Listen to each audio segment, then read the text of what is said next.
CultfiggaTV. Revolutionary salute. Revolutionary salute. Like, share, subscribe. Welcome to the House of Revolution. You know, I'm your humble host, the Yao Ming of Revolution, and we got to get right into this information about the end of the petrodollar. There's been a lot of distractions going on. They didn't want y'all to really dig deep into this. Be sure to wipe your feet. You in the House of Revolution. That means hit the like button, subscribe to the platform, support the platform. Everybody who watches this live today, I need you to hit that link in the description. That's the new channel. Go subscribe to the new channel. Support the new channel. When you see this lady, it'll be in the description. Hit the new channel. We got to run that up. If people see my message, I put all of my lives on private until I see why Al Jazeera is tagging my videos and causing this channel some trouble. So I'm not going until I find that out. I'm not gonna let those videos come back out, but we building up the new channel. Need everybody to support that. Go hit the link, subscribe to the new channel. I will be putting information over there. We got to keep going. The sabotage is real. But so let's get into today's message. The end of the petrodollar. This is a big problem. They keeping y'all eyes off of this, but this is the end, the death of the dollar. When Saudi Arabia has decided not to renew the petrodollar, that's the end of the what was backing the dollar. Ukraine is losing so badly, and the EU is so desperate, they're now going to use frozen Russian funds to fund the Ukraine war effort. Ursula von der Leyen announced this insane policy because she says she's going to make Russia pay for the war in Ukraine. Europe sacrificed quality of life and now paying for rising energy prices because they had solidarity with Nazis in Ukraine. But sure, it's going to be Russia that pays. Russia is currently the fourth largest economy in the world after the failed Western sanctions regime, while the UK and many European nations are in shambles. But what's worse, the EU and the United States is threatening to destabilize international trade. For what? How will this additional funding help Ukraine when the first few $100 billion didn't? There is no strategy and no path for victory for Ukraine. The only thing that they are accomplishing thus far is boosting Russia, making them closer with China, building up BRICS, and destroying an entire generation of Ukrainian men. The average age of the Ukrainian soldier fighting against Russia is 43. Now the EU and neocon pundits are pressuring the United States to do the same thing and seize Russian assets. Only problem is this would lead to the destruction of the U.S. economy, as people will lose faith in the U.S. dollar as a reliable reserve currency. Countries will view it as too risky to do business in the U.S. dollar, knowing the United States could always retaliate against them. And this push is already happening on a massive scale, with de-dollarization being the main priority of BRICS. We are already witnessing the beginning of the end,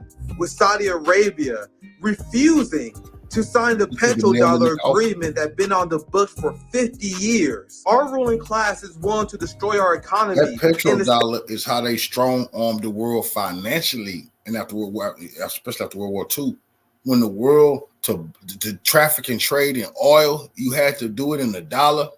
That's over with. Status of the U.S. dollar for their neocon pro-war agenda.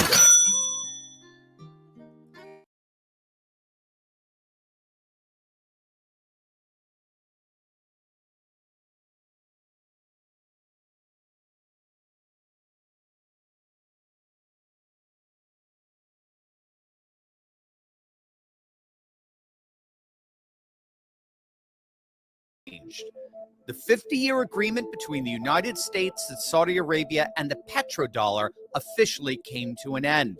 But why? And what does the end of the petrodollar mean for the rising new political order?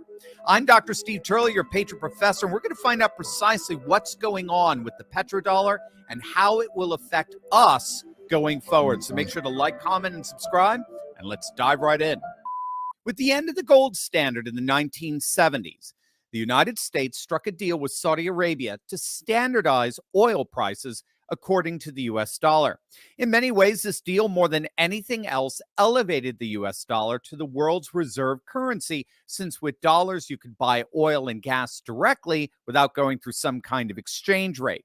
So that's what a petrodollar in effect is. It's the pricing of oil according to the US dollar rather than gold or some other currency. But since then, the world, of course, has gone through a dramatic restructuring. And nowhere was that restructuring more on display than in August of last year, when 67 nations gathered together in the South African city of Johannesburg for the 15th annual BRICS summit. It turns out it was a summit like no other. The 5 foundational BRICS countries, Brazil, Russia, India, China, and South Africa, announced that they were expanding the pact with the integration of 6 new nations into the fold: Saudi Arabia, Egypt, the UAE, Iran, Ethiopia, and Argentina. Now, as you can see from the map, BRICS literally overnight transformed into the single largest economic and political bloc on the planet. The global GDP purchasing power parity, the new BRICS Plus, is now larger than the G7.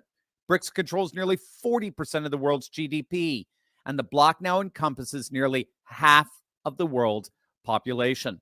And among those were now the OPEC nations of Saudi Arabia, Iran, and the UAE. What this means is that BRICS Plus literally overnight became an oil and gas superpower. According to Infotech, BRICS now controls 39% of global oil exports, 46% of proven reserves, and 48% of all oil produced globally. 1 in every 2 barrels of oil produced on the planet comes from a BRICS member nation. Russia and Saudi Arabia alone account for a quarter of the world's oil production, and Russia and Iran hold the world's first and second largest gas reserves in the world, respectively. Now, this is an economic and commodity dominance that was not even imaginable a few short years ago. So now with BRICS Plus, we've got all the ingredients, as it were, of a new global political and economic order. Half the world's population, 40% of the world's GDP, and an oil and gas exporting superpower. So with that kind of global infrastructure, what's the next obvious logical step? Well, we didn't have to wait long for it.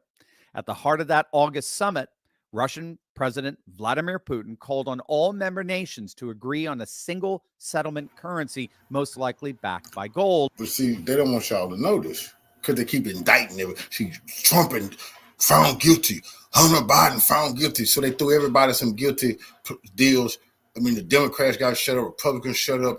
P. Diddy, he's the new Epstein. Oh, this for the hip hop crowd, just in case you don't like politics, to keep your mind off of it. World War III is on the line, and it's the end of the dollar, which a lot of revolutionaries would cheer for. But our future has been tied to the goddamn imperialistic ass dollars. A lot of y'all got to get y'all fortunes up out of it before it's too late. As the primary means of challenging the US dollar in this new political and economic order. And that's precisely what these nations have been doing.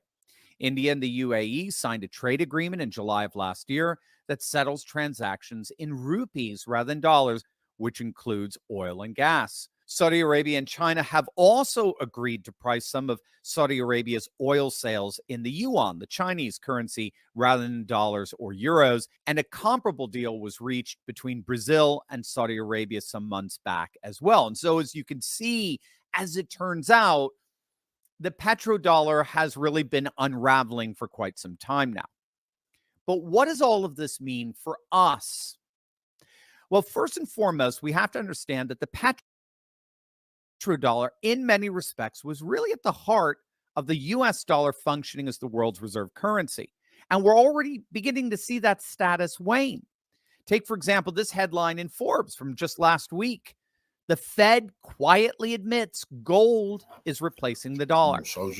And this is because, as we can see, more and more nations, particularly BRICS nations, are starting to turn away from the dollar as the world's reserve currency. And so it's no surprise that central banks around the world are ditching the dollar and gobbling up gold like never before. And that's why the price of gold is expected to continue to climb. Because when all is said and done, more and more nations are turning back to the timeless value of gold and silver. You know, that's why we have as one of our wonderful friends and sponsors the amazing company Goldco, because they're patriots just like us who want to help you and guide you into getting into precious metals completely tax-free and penalty-free. And so if you click on that link below right now, you can actually get your very own absolutely free gold and silver kit.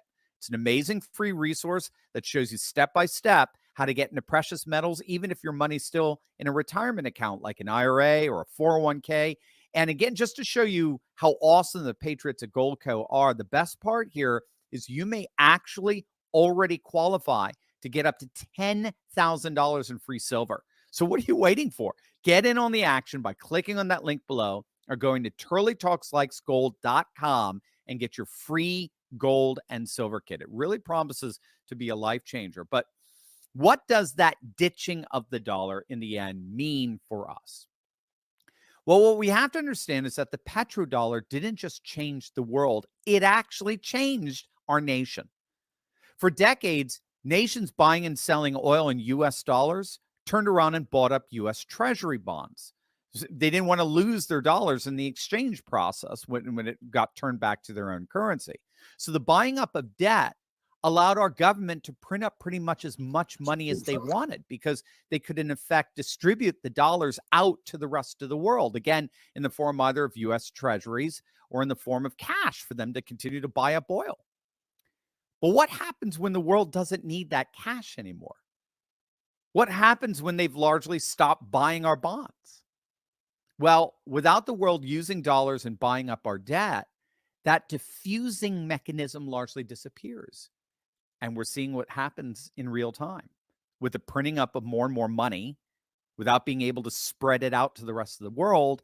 Inevitably, inflation rates go up. Once inflation rates go up, the Fed tries to make it more expensive to borrow money here at home in order to knock the inflation rate back down, which requires the raising of interest rates.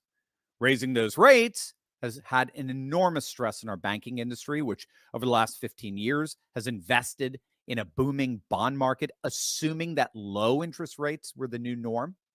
The sudden spike in our interest rates and the collapse of the bond market is one of the reasons we've witnessed the colossal financial collapses of Silvergate Bank, Silicon Valley Bank, and the New York-based Signature Bank.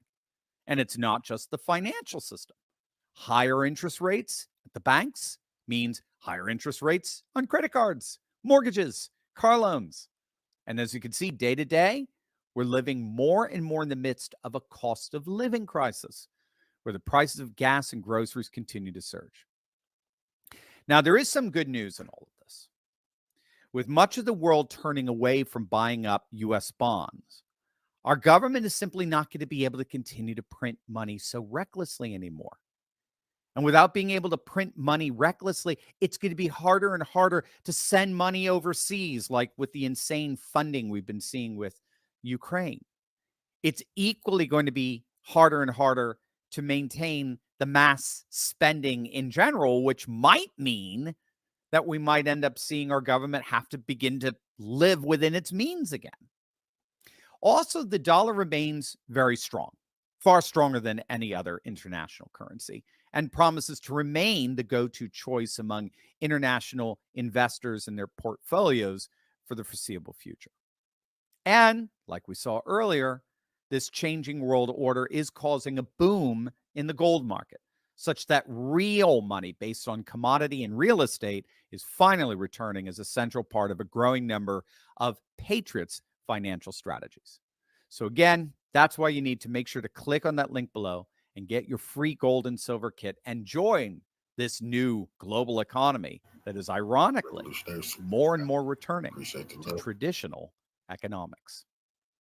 Here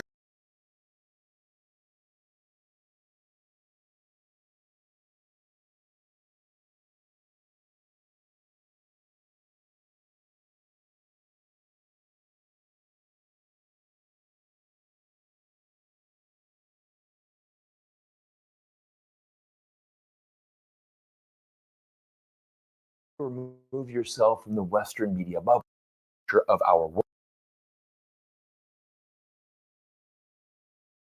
Well, everything is changing quickly for the US dollar. And this past week, we've seen two major events that are going to completely change the future of our world. The first event was the announcement of a new BRICS payment system that will in fact challenge the status of the US dollar in international transactions. But what's even bigger is the shocking announcement that after a 50-year run, the agreement between the United States and Saudi Arabia to export oil exclusively in US dollars has officially ended on June 9th, 2024. And guess what? The Crown Prince of Saudi Arabia has decided to not renew its partnership with the US and instead will open up the Saudis' lucrative oil trade to other countries and currencies. Trust me, this is a massive blow to the status of the US dollar as the world's reserve currency. For the past 50 years, the US government has mandated that oil must be sold exclusively in US dollars, elevating the dollar status as the world's reserve currency. It was honestly one of the most lucrative decisions the US government has ever made. But a world in where America is the sole superpower is officially over. Earlier this week, Reuters reported that Saudi Arabia has now joined a China-led central bank digital currency project in what could be another step towards less of the world's oil trade being done in US dollars. Last week, US Congressman Thomas Macy made an appearance on Tucker Carlson's podcast and gave one of the most authentic breakdowns of what's happening with the US dollar. Trust me, there are very few politicians in Washington who are actually worth listening to, but Congressman Macy doesn't sugarcoat what is really happening. And we can do that as long as they use our currency, but I think it's going to end at some point. They're going to quit using our dollars as reserve currency. I mean, I watched your interview with Putin. One of the things he said that is true is when we sanctioned him, before we sanctioned Russia, 70% of their transactions were in US dollars. And after the sanctions, it's less than 20% of their transactions are in US dollars. Ironically, every time the US government introduces a new economic sanction, it moves the world one step closer to de-dollarization. To be honest, the exact same thing is happening with the US government's microchip battle against China. The US doesn't want China to have access to America's best microchips, so in turn, they sanction China. But what does China do as a result? They invest in their domestic microchip industry, and within a few years are quickly closing the innovation gap. The best thing to ever happen to the Chinese semiconductor industry was getting sanctioned by the US government. This forced China to change and get stronger. If the US government continues to weaponize the US dollar and enforce sanctions, it opens the door for much larger problems. And we're also sending a really clear signal, which is the dollar's not safe for you. Right. It's the reserve currency because it's a safe haven, because it's a stable country. It's the most stable country in the world, and we're not going to weaponize the dollar because that would be shooting ourselves.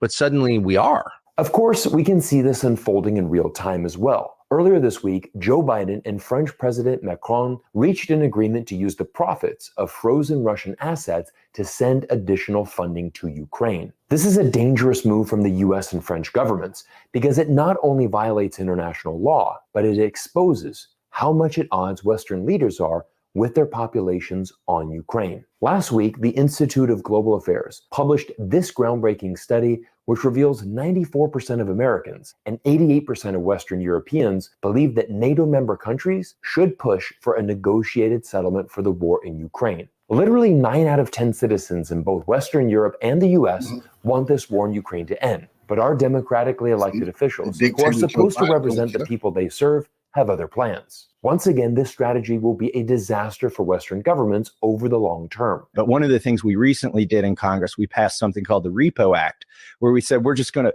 seize all of Russia's sovereign assets in the United States. Well, it turns out a lot of that is treasury debt that they've agreed to buy so that they can hold dollars. When people see that we've seized their money that they gave us in exchange for these treasury notes, then other countries won't want to buy our debt. As I mentioned before, the US government has weaponized the dollar to the point where other countries are watching and are concerned about the long-term effects of holding too much dollars. One of those countries is, of course, China, who was once the largest holder of US Treasury bonds. At its peak, China held over $1 trillion worth of Treasury bonds. But after the US launched a trade war against China, China has shifted their strategy. They no longer want to hold excessive amounts of US Treasury debt and are now offloading these debts in exchange for gold. China is not stupid, and it knows it could be a future victim of US sanctions itself. You know, we probably wouldn't seize Great Britain's assets, but I could see us seizing China's assets. Why would, I mean, that seems like theft. Just like take a country's assets. I mean, that belongs to the people of the country, right? It's not just Putin. it is theft. Like, it's immoral, but even if you're okay with the amorality or immorality of it, it's short-sighted because eventually it'll catch up with us. As you can see, this interview with Congressman Macy exposes a lot of truth, and it's why the other leading headline that BRICS is launching its own payment system was also significant this week. Here's a clip of Vladimir Putin speaking at the 2024 St. Petersburg International Economic Forum, which was held in Russia just last week. Pay attention to these words as he reveals the future of global trade. По 23 год доля рубля в расчетах за российский экспорт выросла почти в 3 раза, до 39%. В 3 раза. И вместе с зарубежными партнерами будем наращивать применение национальных валют во внешнеторговых расчетах, повышать безопасность и эффективность таких операций. В том числе по линии БРИКС прорабатывается формирование независимой платежной системы, не подверженной политическому давлению, злоупотреблениями и внешнему санкционному вмешательству. Now, if you listen exclusively to Western media, you probably will believe that Russia has been cut off from the outside world and that their economy is finished. But over 17,000 participants from over 130 countries attended this economic forum in Russia as Putin laid out the future of the BRICS plan for global trade. Remarkably, just a few days after this economic summit, Russia held another meeting, which brought together the foreign ministers of each BRICS nation to outline the future goals of the organization. In total, there were 54 points addressed during this meeting, and I've read the entire report, so you don't have to. Here are the top 3 most important takeaways. Number 1, a new financial system. The BRICS organization wants to reform the entire global financial system to enhance the voice of developing nations and improve their access to international financial institutions. Under the current US dollar system, every country is under the mercy of the US government, and this remains the biggest motivation for BRICS. Create an independent payment system that uses local currencies in trade and one that is free from US sanctions and outside political pressure. Number 2, Israel-Palestine. I want you to look at this map, which shows the countries who recognize Palestinian statehood. Around 88% of the world's population lives inside these green countries, and this map is almost identical to the countries who also support de-dollarization and the rise of BRICS. The war in Gaza has become the latest political issue separating BRICS and the United States. The US will of course always support Israel, and quite frankly has proved useless in ending the war in Gaza. But the BRICS alliance will fight back and pursue a path of statehood for Palestine, something that once again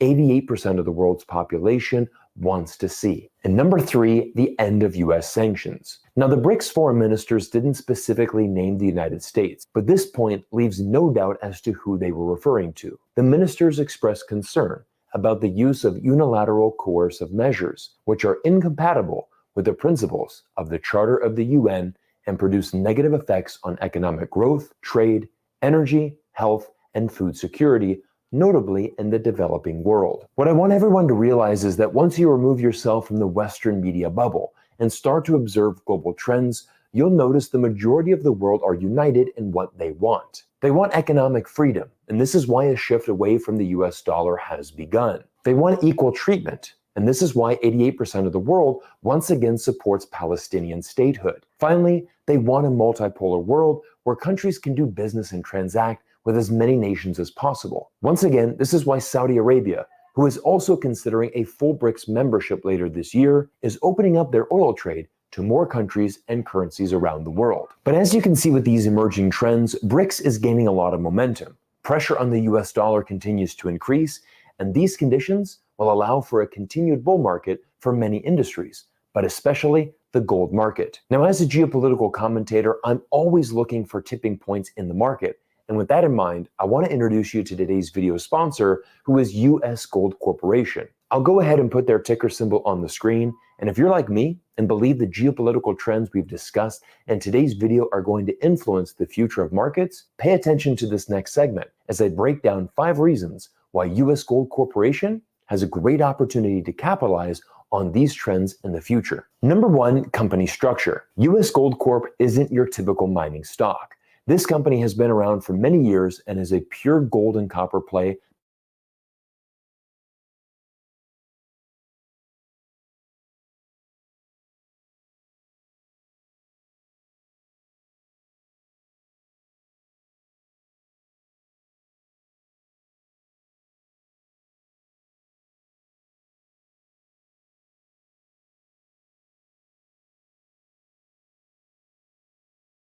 On June 9, 2024, Saudi Arabia announced it would not renew the petrodollar agreement.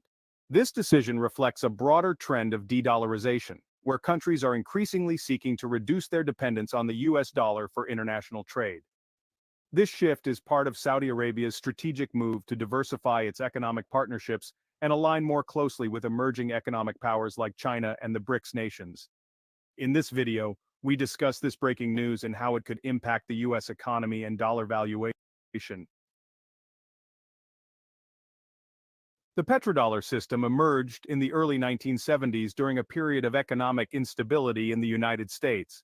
After President Richard Nixon ended the gold standard in 1971, which previously tied the value of the US dollar to gold, the country faced rising inflation and deficits. In response to these economic pressures, the US sought a new method to stabilize its economy and currency.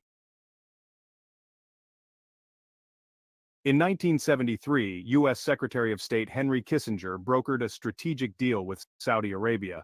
Under this agreement, Saudi Arabia would sell its oil exclusively in U.S. dollars, in exchange for U.S. military protection and access to advanced weaponry. This arrangement was subsequently adopted by other OPEC nations, creating a robust global demand for the U.S. dollar. The agreement stipulated that the U.S. would provide military support and protection to Saudi Arabia. In return, Saudi Arabia agreed to conduct its oil sales exclusively in U.S. dollars. This ensured that global oil transactions were carried out in dollars, creating a continuous demand for the currency and solidifying its status as the world's primary reserve currency. This arrangement facilitated a steady influx of capital into the U.S. economy, helping finance its deficits and maintain lower interest rates through the process of petrodollar recycling, where oil revenues were reinvested in U.S. Treasury securities. This created a symbiotic relationship with oil-rich nations supporting U.S. debt while enjoying U.S. military protection. This system provided several significant benefits to the U.S. All the benefits they're talking about, we still owe $33 trillion. These people have ripped us off as a nation. They've been winning. They've been winning and getting rich. U.S. By ensuring that oil transactions were conducted in dollars, the demand for U.S. currency increased globally. This allowed the U.S. to print more dollars without the constraints imposed by the gold standard.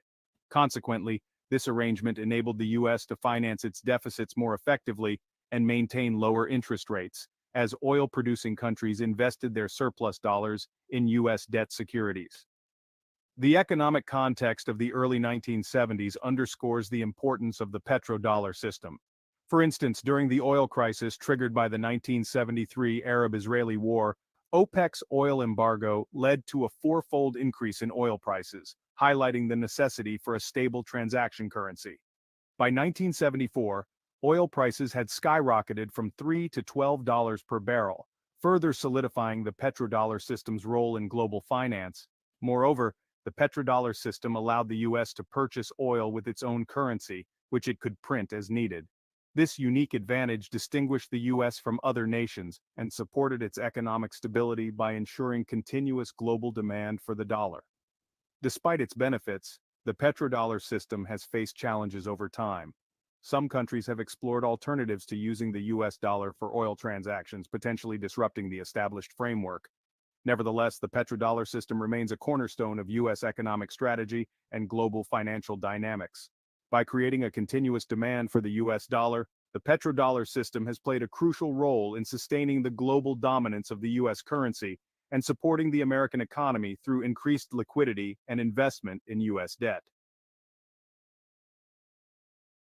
The petrodollar system, established in the 1970s, included a process known as petrodollar recycling. This involved oil revenues from Saudi Arabia and other OPEC nations being reinvested in U.S. Treasury securities. This arrangement provided the U.S. with a consistent influx of capital, which was essential for financing its deficits and maintaining lower interest rates. This created a mutually beneficial relationship, where oil-rich nations helped fund U.S. debt while receiving U.S. military protection and advanced weaponry in return. Let's take a quick pause. Could you do us a favor? If you enjoy our content, please hit the like button. To help even more, leave your thoughts and feedback in the comments. Your engagement helps us grow. Thank you. The U.S. economy may face increased volatility without the consistent demand for its currency provided by the petrodollar system. This instability could result in significant fluctuations in exchange rates and financial markets, affecting overall economic stability. The previous stability afforded by the petrodollar system helped to smooth international trade transactions and provided a reliable market for U.S. debt. Without it, the U.S. could experience more economic shocks and less predictable financial conditions. With a decreased global demand for the dollar, inflation rates in the U.S. are likely to rise. The Federal Reserve may need to increase interest rates to combat this inflation, which would make borrowing more expensive for both consumers and businesses. This scenario mirrors past instances where reduced confidence in the dollar led to inflationary pressures and higher interest rates to maintain economic balance. Higher interest rates resulting from the need to control inflation will lead to increased costs for various types of borrowing, including mortgages, auto loans, student loans, and credit cards. As the cost of borrowing rises, consumer spending and economic growth are expected to slow down. This increased cost of debt can lead to reduced investment by businesses and lower consumer confidence, further dampening economic activity. The U.S. might face significant challenges in financing its national deficit without the support of the petrodollar system. Higher interest rates will increase the cost of servicing the national debt, putting additional pressure on the federal budget. This could lead to larger budget deficits and potentially necessitate cuts in government spending or increases in taxes to balance the budget. A reduced global demand for the dollar could lead to its depreciation. A weaker dollar would make imports more expensive, affecting the purchasing power of American consumers and potentially leading to higher prices for goods and services. This depreciation could also affect the U.S.'s ability to maintain its standard of living and economic influence globally. The decreased value of the dollar might also reduce the attractiveness of U.S. financial assets, leading to lower investment inflows. By examining the implications of losing petrodollar status, it becomes clear that this transition could have profound and wide-ranging impact. Revolutionary salute to our brother Curtis Mitchell for the donation to the war chest. Revolution is a way of life. Appreciate the love, family. Say a salute. Salute to you, brother. Revolution is a way of life.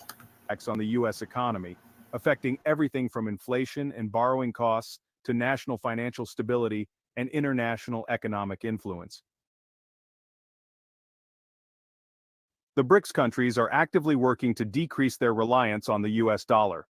This strategic shift includes exploring alternative currencies and financial systems for international trade. For example, India recently made a historic purchase of 1 million barrels of oil from the UAE using rupees instead of US dollars. Additionally, Russia has conducted significant trade with India in local currencies, including a $4 billion arms deal paid in rupees. Decline in the US dollar as the world's reserve currency. The shift by BRICS countries away from the US dollar is contributing to its decline as the dominant global reserve currency. This trend is accelerated by the expansion of the BRICS alliance to include new members such as Saudi Arabia, UAE, Egypt, Iran, Argentina, and Ethiopia, starting in 2024. The movement towards local currencies in international trade poses a challenge to U.S. financial hegemony and has the potential to reshape. That's why Saudi Arabia did that too, because it just joined BRICS. Then it joined BRICS and got the protection of China and Russia. Then remember, last year, China had the peace agreement between Iran and Saudi Arabia, meaning there was no reason to have a deal with the U.S. The U.S. been running that mafia protection racket far too long in the Middle East, and Saudi Arabia knew, well, if you're not going to protect us from the Iranians because it's peace, we don't need you here. And that's why they put an end to that nonsense. The global economic landscape. U.S. responses, raising interest rates. In response to the declining dominance of the U.S. dollar, the U.S. might raise its federal fund rate to attract more foreign investment and maintain demand for the dollar. However, this strategy has inherent risks. Higher interest rates could potentially slow domestic economic growth and lead to financial instability. Balancing these factors will be crucial for the U.S. to maintain its economic position. This shift in global trade dynamics underscores the evolving nature of international finance and the growing influence of the BRICS alliance. The diversification of currencies in global transactions highlights a significant transition away from the traditional dollar-dominated financial system. That's all for this video.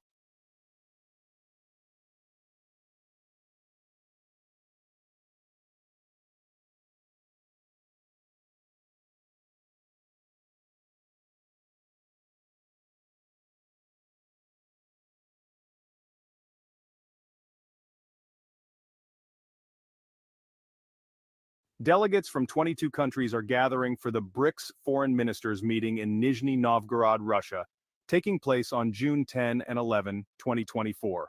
This significant event, one of the largest ones in BRICS history, is set to discuss various topics related to global economic governance, multilateralism, and the ongoing development of BRICS cooperation.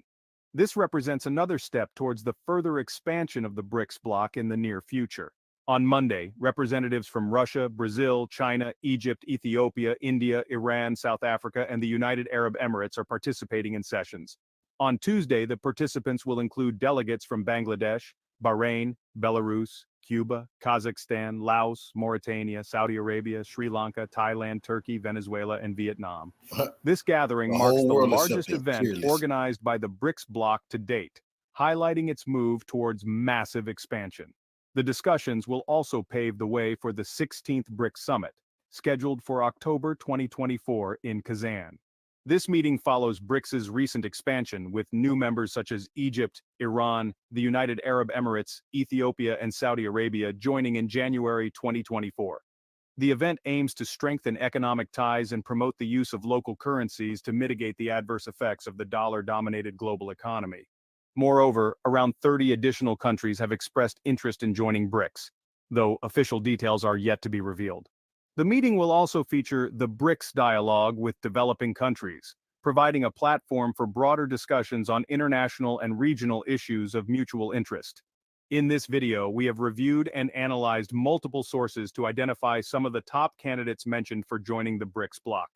We also provide general information about each country and highlight the potential contributions they could bring to the group.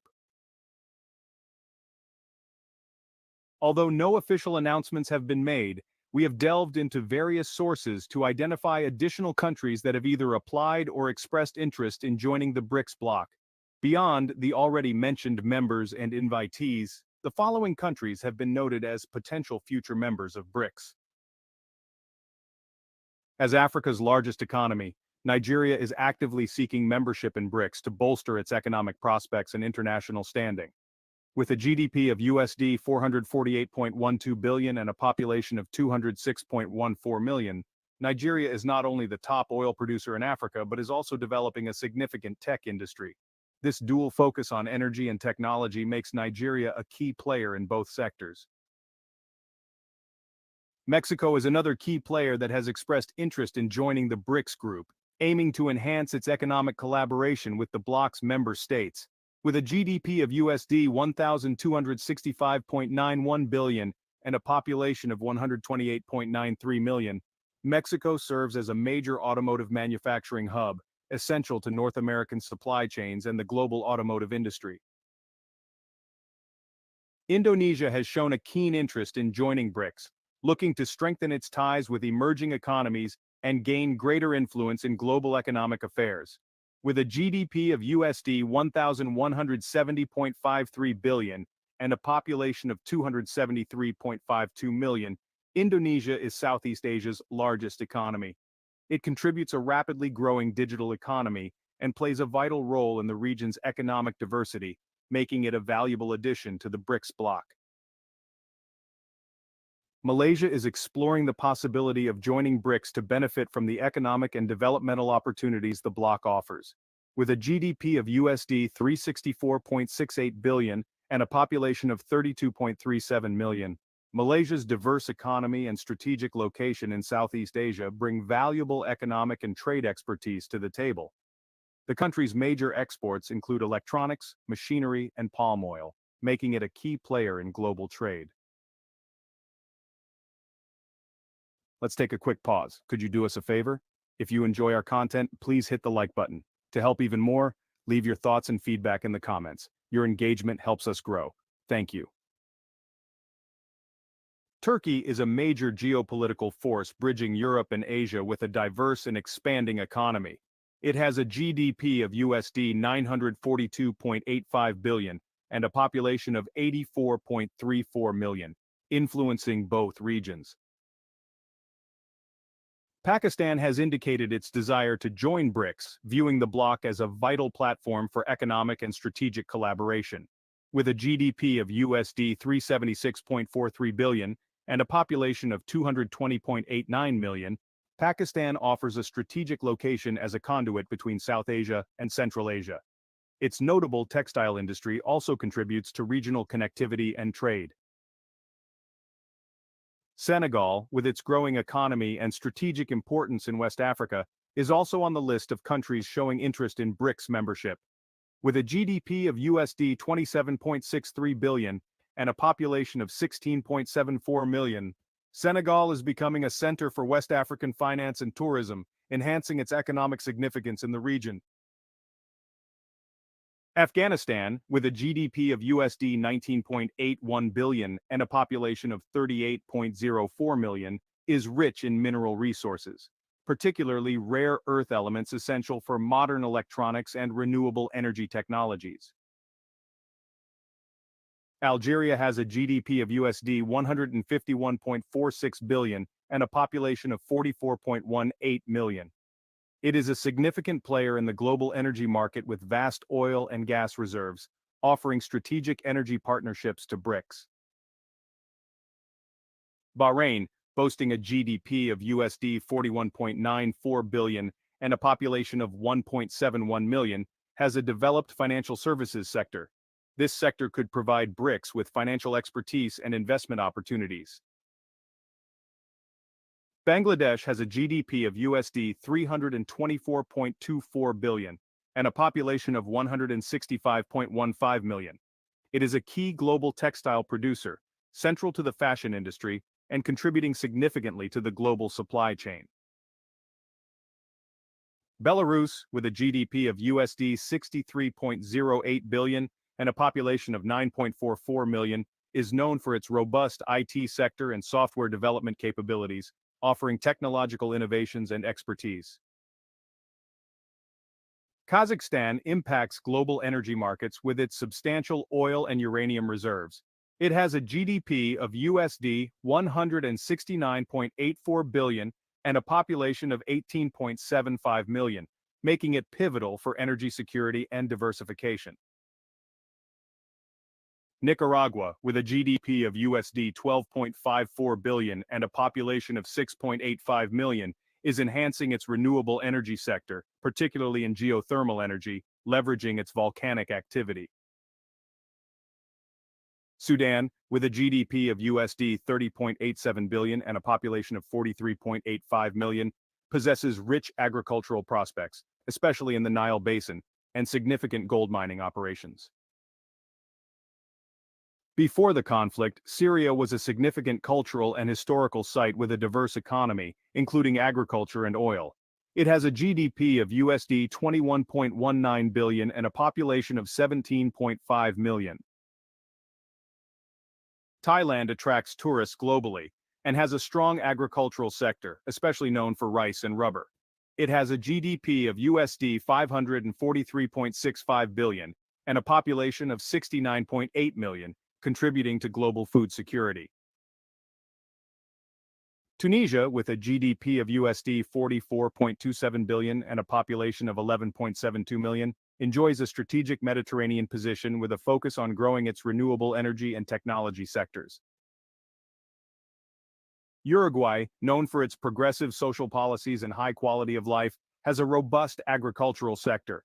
It has a GDP of USD 64.52 billion and a population of 3.47 million. Venezuela holds the world's largest proven oil reserves, significantly influencing global oil markets. It has a GDP of USD 42.53 billion and a population of 28.44 million. Vietnam is another country exploring the possibility of joining BRICS to enhance its economic collaboration and developmental opportunities. With a GDP of USD 371.32 billion and a population of 97.34 million, Vietnam has a rapidly growing economy. The country's major exports include electronics, textiles, and footwear, which are crucial to global supply chains. Vietnam's strategic location in Southeast Asia and its burgeoning industrial sector make it a valuable potential member of the BRICS bloc. Zimbabwe is rich in minerals and diamonds with potential economic growth through its natural resources. It has a GDP of USD 21.44 billion and a population of 14.86 million. These countries bring diverse economic strengths and resources to the BRICS bloc, enhancing its potential to influence global economic and geopolitical dynamics. That's all for this video. Thank you for watching this video.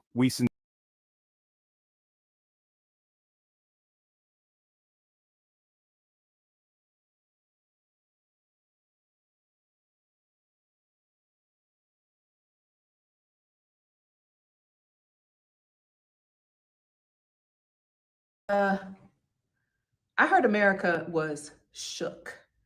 BRICS is, it just keeps getting better. It keeps getting better. Welcome to the channel. My name is Ashley. On my channel, Ashley in Africa, I talk of my experience of living, moving, and doing business on the continent of Africa. I currently live in South Africa, Johannesburg to be exact, which is one of the founding members of the BRICS economic conglomerate. And on this channel, I share what that looks like for me and my business, but also what that looks like for you if you have a desire to move or do business on the continent of Africa, specifically in the countries that I share and I talk about, which right now is South Africa. And BRICS, as a founding member of this economic conglomerate, it's an exciting time. It's an exciting time. So if this type of content interests you, please be sure to like this video and share it with someone who would also find value in it. All right, so let's jump in. For those that are new, BRICS is an economic conglomerate, basically, founded by the emerging economies of Brazil, Russia, India, China, and of course, South Africa. These are major emerging economies, and there's a lot happening. And the goal of this is to foster economic cooperation, political stability, and strategic partnerships. And, you know, let's just get this clear. There's a lot of misconception of me like focused on the fact that always saying, oh, you know, you just want America to fail. And listen, I'm an American. That is something that I'm grateful for.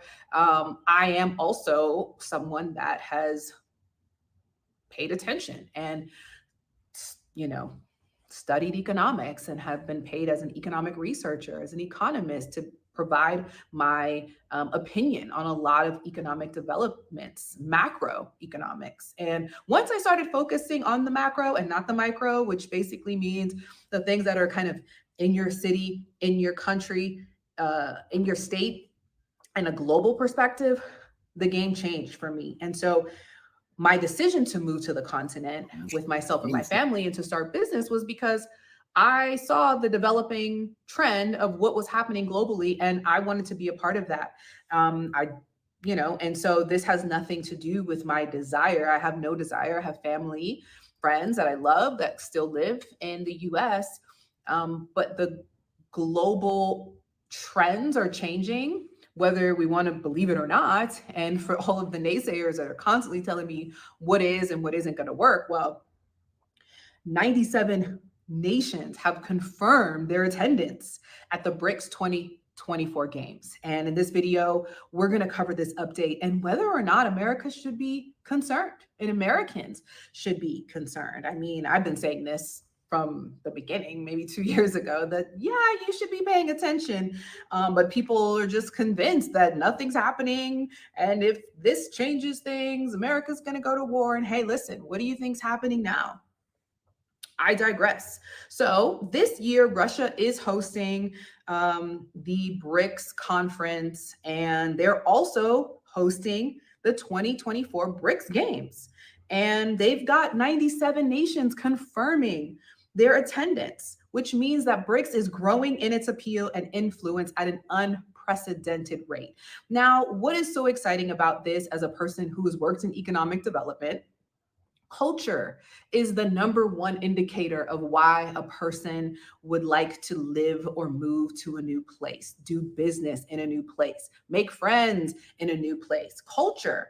And so the intention around creating a game where everyone can connect despite religion, despite race, despite language, people can connect and learn to understand and work together collaboratively. And that is why the BRICS 2024 Games is brilliant. And with over nearly 100 countries confirming attendance, you cannot say that there is no significant interest in this BRICS bloc. There are said to be 20 different sporting games that are going to foster camaraderie of the nations, and the organization of the games is on the desk of Russia, right? Russia is focused on making this a world-class event, as they have World Cups in the past, and they are organizing the entire games as a part of their global strategy to foster global cooperation and organizational commitment to the BRICS conglomerate.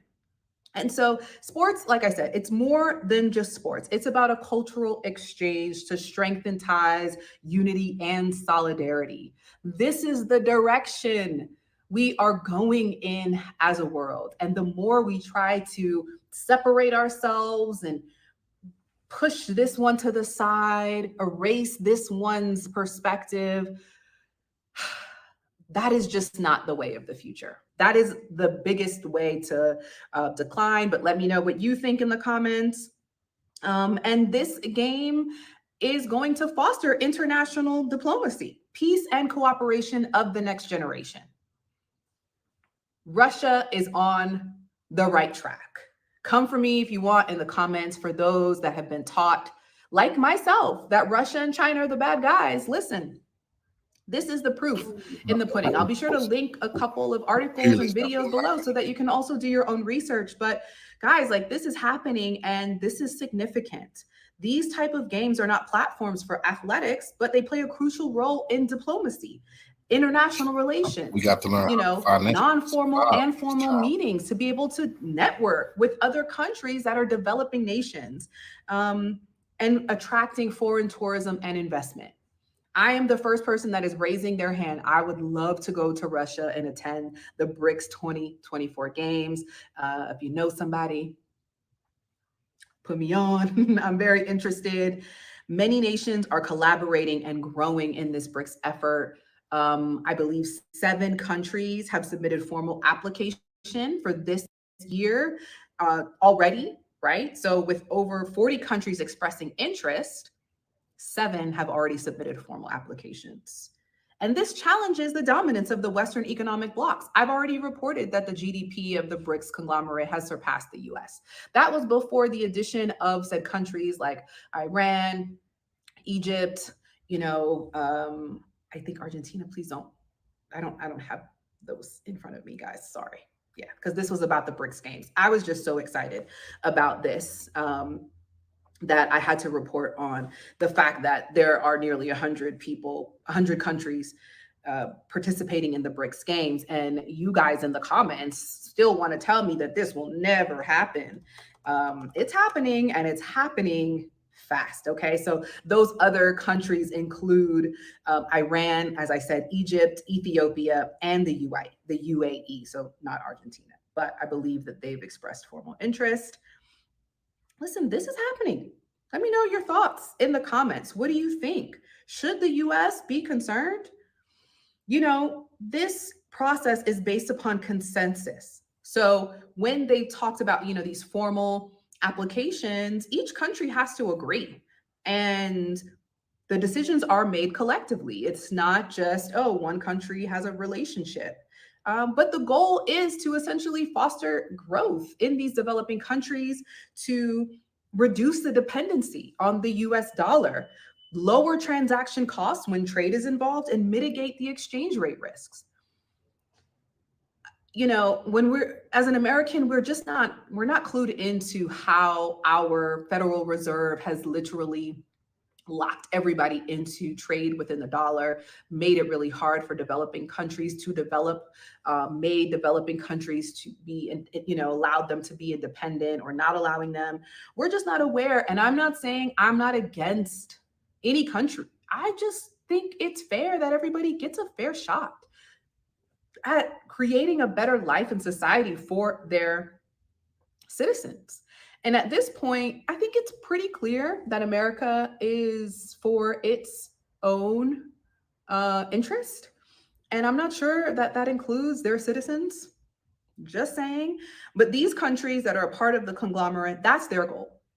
And their goal is to reduce the dependency on Western influence. And, these countries recognize a growing power. These Western guys, they recognize it. As do these other developing nations that are, have positive economic growth opportunities, and they want to network with each other, and they want to assess how they can benefit from a relationship with each other and have sustainable development projects, not projects that are going to put countries in debt for decades and decades with ridiculous predatory lending structures. And so, the more that you have nations that recognize that forward progression is about relationships, mutual understanding, and cultural acceptance, that's how we move forward as a community. It's really unity, and that's just it, right? So how do you hedge against it? People want to know, what do you do? I'm in America. How do I get involved with investing in BRICS? Well, I think the first thing is to do your research, recognize what is happening, get familiar with what you don't know,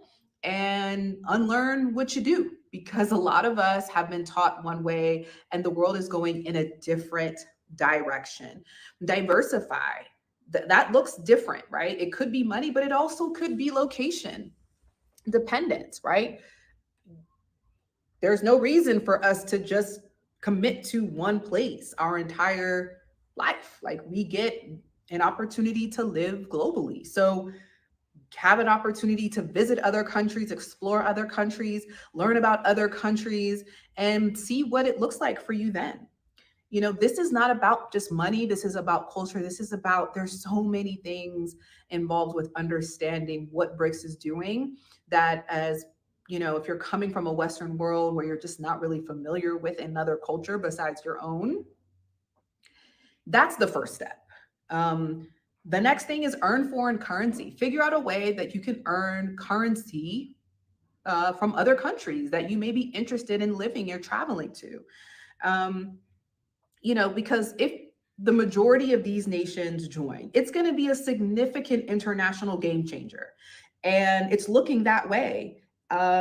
Profound global economic shifts, profound, international relations, sanctions, policies, all that, global trade policies, financial policies, economic regulations, tourism. These things are going to change the way the world looks eventually. And hey, I don't think it's happening tomorrow.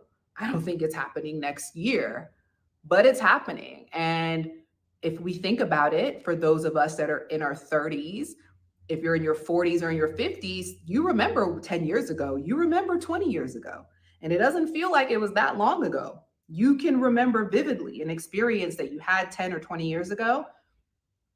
That's where we're going. And we need to be preparing through educating ourselves and sharing information with the ones that we love and care about, because things are changing. Should the US be concerned? Should the US be scared? I'm not sure. Not a lot of people are sharing content on African politics, the economy, and how the continent is growing and increasing power. I'm invested in this. It's something that I really enjoy researching and sharing, and how the diaspora as well as the globe should be involved in that process. I'm passionate about the diaspora because for many of us, not only have we been colonized in some ways, it's in most ways, and mentally is one of the biggest. And so we need to be aware of these changes. We need to be aware of what's happening, not to be scared, not to be fearful, but to be interested and to educate ourselves on the process. So if you have a desire and you want to learn more about how to get involved or different things that are changing economically, we talk about this regularly within our community, our group coaching, our community, our Discord at the Africa Investors Academy. Currently, enrollment is closed, but get on the waiting list. You can get an exclusive link when registration opens, because we're growing and I've had to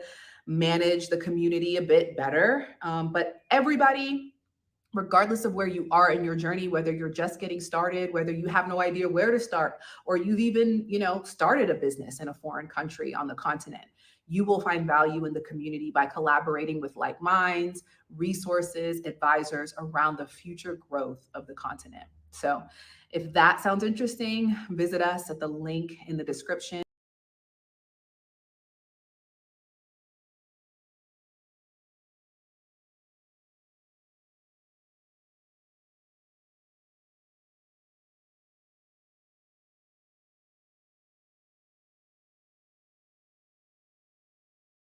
Will be remembered as the turning point for the collapse of the US dollar. And what the US government is doing right now is so dangerous, it literally will change the entire future of our world. Now, I know many people might think that the dollar being replaced as the global currency is just a myth. I mean, that's exactly what this Business Insider article reported last month, telling the world there is no big shift away from the US currency. But according to JP Morgan's head of global commodities, 1/5 of global oil trade used non-dollar currencies in 2023. Now, using foreign currencies for 20% of oil trade is a huge number, considering the fact that just a few years ago, the US government had an almost complete monopoly on the oil market with the petrodollar. But the 16,000 US sanctions levied against Russia have proved completely useless and only accelerated more countries' desire to shift away from the US dollar for trade. Now, one of those countries is, of course, China, who has seen their currency, the RMB, rise to the number 4 global currency according to SWIFT. If there is one chart you remember from today's video,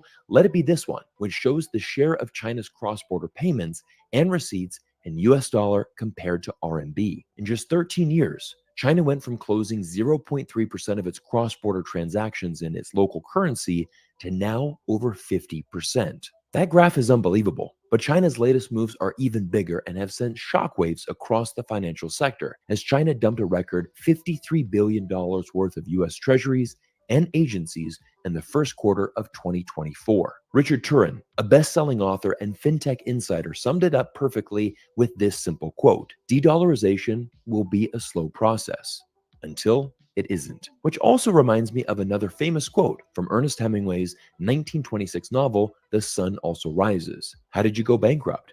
2 ways: gradually, then suddenly. Once you remove yourself from the US media bubble and start to pay attention to what countries around the world really want, you'll quickly see that de-dollarization is not a myth, but something that governments around the globe are actively working towards. This October, the BRICS alliance will announce a new commodity-backed currency during its annual summit. But unlike the euro, which replaced currencies of individual countries, this new BRICS currency will be backed by gold, used exclusively for trade while preserving the sovereign currency of its members. Everyone, there's a lot that we need to break down in today's video, but to help us all better understand this, I'm bringing in a true financial expert.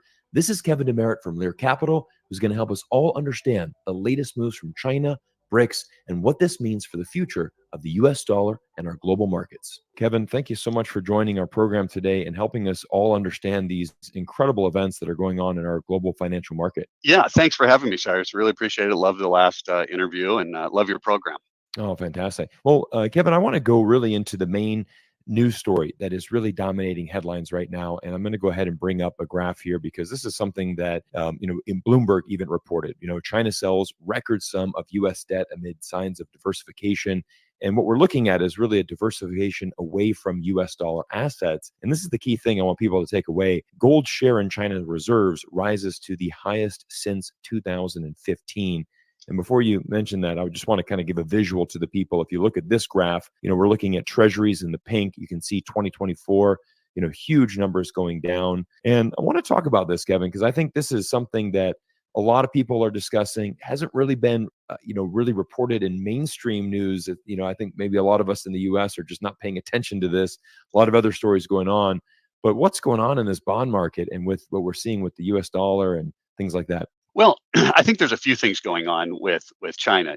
Number one, they would love to have their own reserve world currency, right? So the BRICS, they've been a part of that, so they're working on that. And look, if you're going to do that, then why are you holding, U.S. dollars? You want to get rid of U.S. dollars and hold something else. The hold something else that they have been purchasing is a heck of a lot of gold. So what people have been hearing about is gold hitting record highs and can't figure out why. Because here in the United States, the demand for gold is probably about what it should be without some sort of economic event going on. Then why is the gold price so high? Well, it's China. They've been selling off an enormous amount of treasuries and purchasing gold. The second reason I think it's a big deal is, why would you want to hold U.S. currency in the form of a treasury if you're only picking up, let's say, 4 or 5% where we are today? Right. But since 2020, the US dollar has lost in spending power or purchasing power terms 24% of its value. You just wouldn't want to be holding it, right? We wouldn't want to hold it here, and somebody else in a different country doesn't want to hold it either. So I think you have a couple of things going on. We printed up so much money that the inflation rate has been high. Our purchasing power is going down. Everybody feels that. So do they. So they want to get rid of it for that reason. And on the other hand, they're looking forward over the next 5, 6, 7 years to, can we get this BRICS currency as the world reserve currency, something that some other countries can trust and are going to back like they do the US dollar. But they've sold a lot. The first quarter of this year, they sold $53 billion. And it might not sound like a lot, but they're holding $800 billion. And that first quarter represents 6.5% of their holdings. So if they continue to do that, we're at 24, 25% of their holdings that they're liquidating by the end of the year.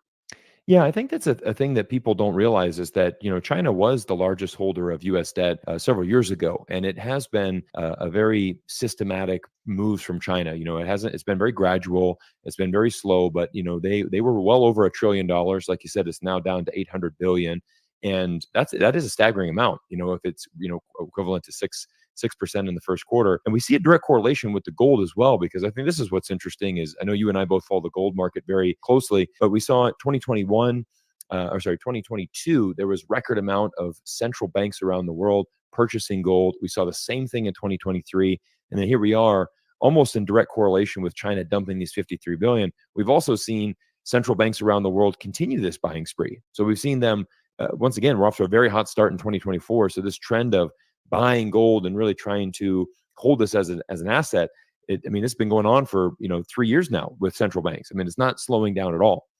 No, it's speeding up, and that's why we're at record highs. And Business Insider today came out with an article that says the U.S. dollar has become so weaponized that central banks are snapping up politically neutral gold.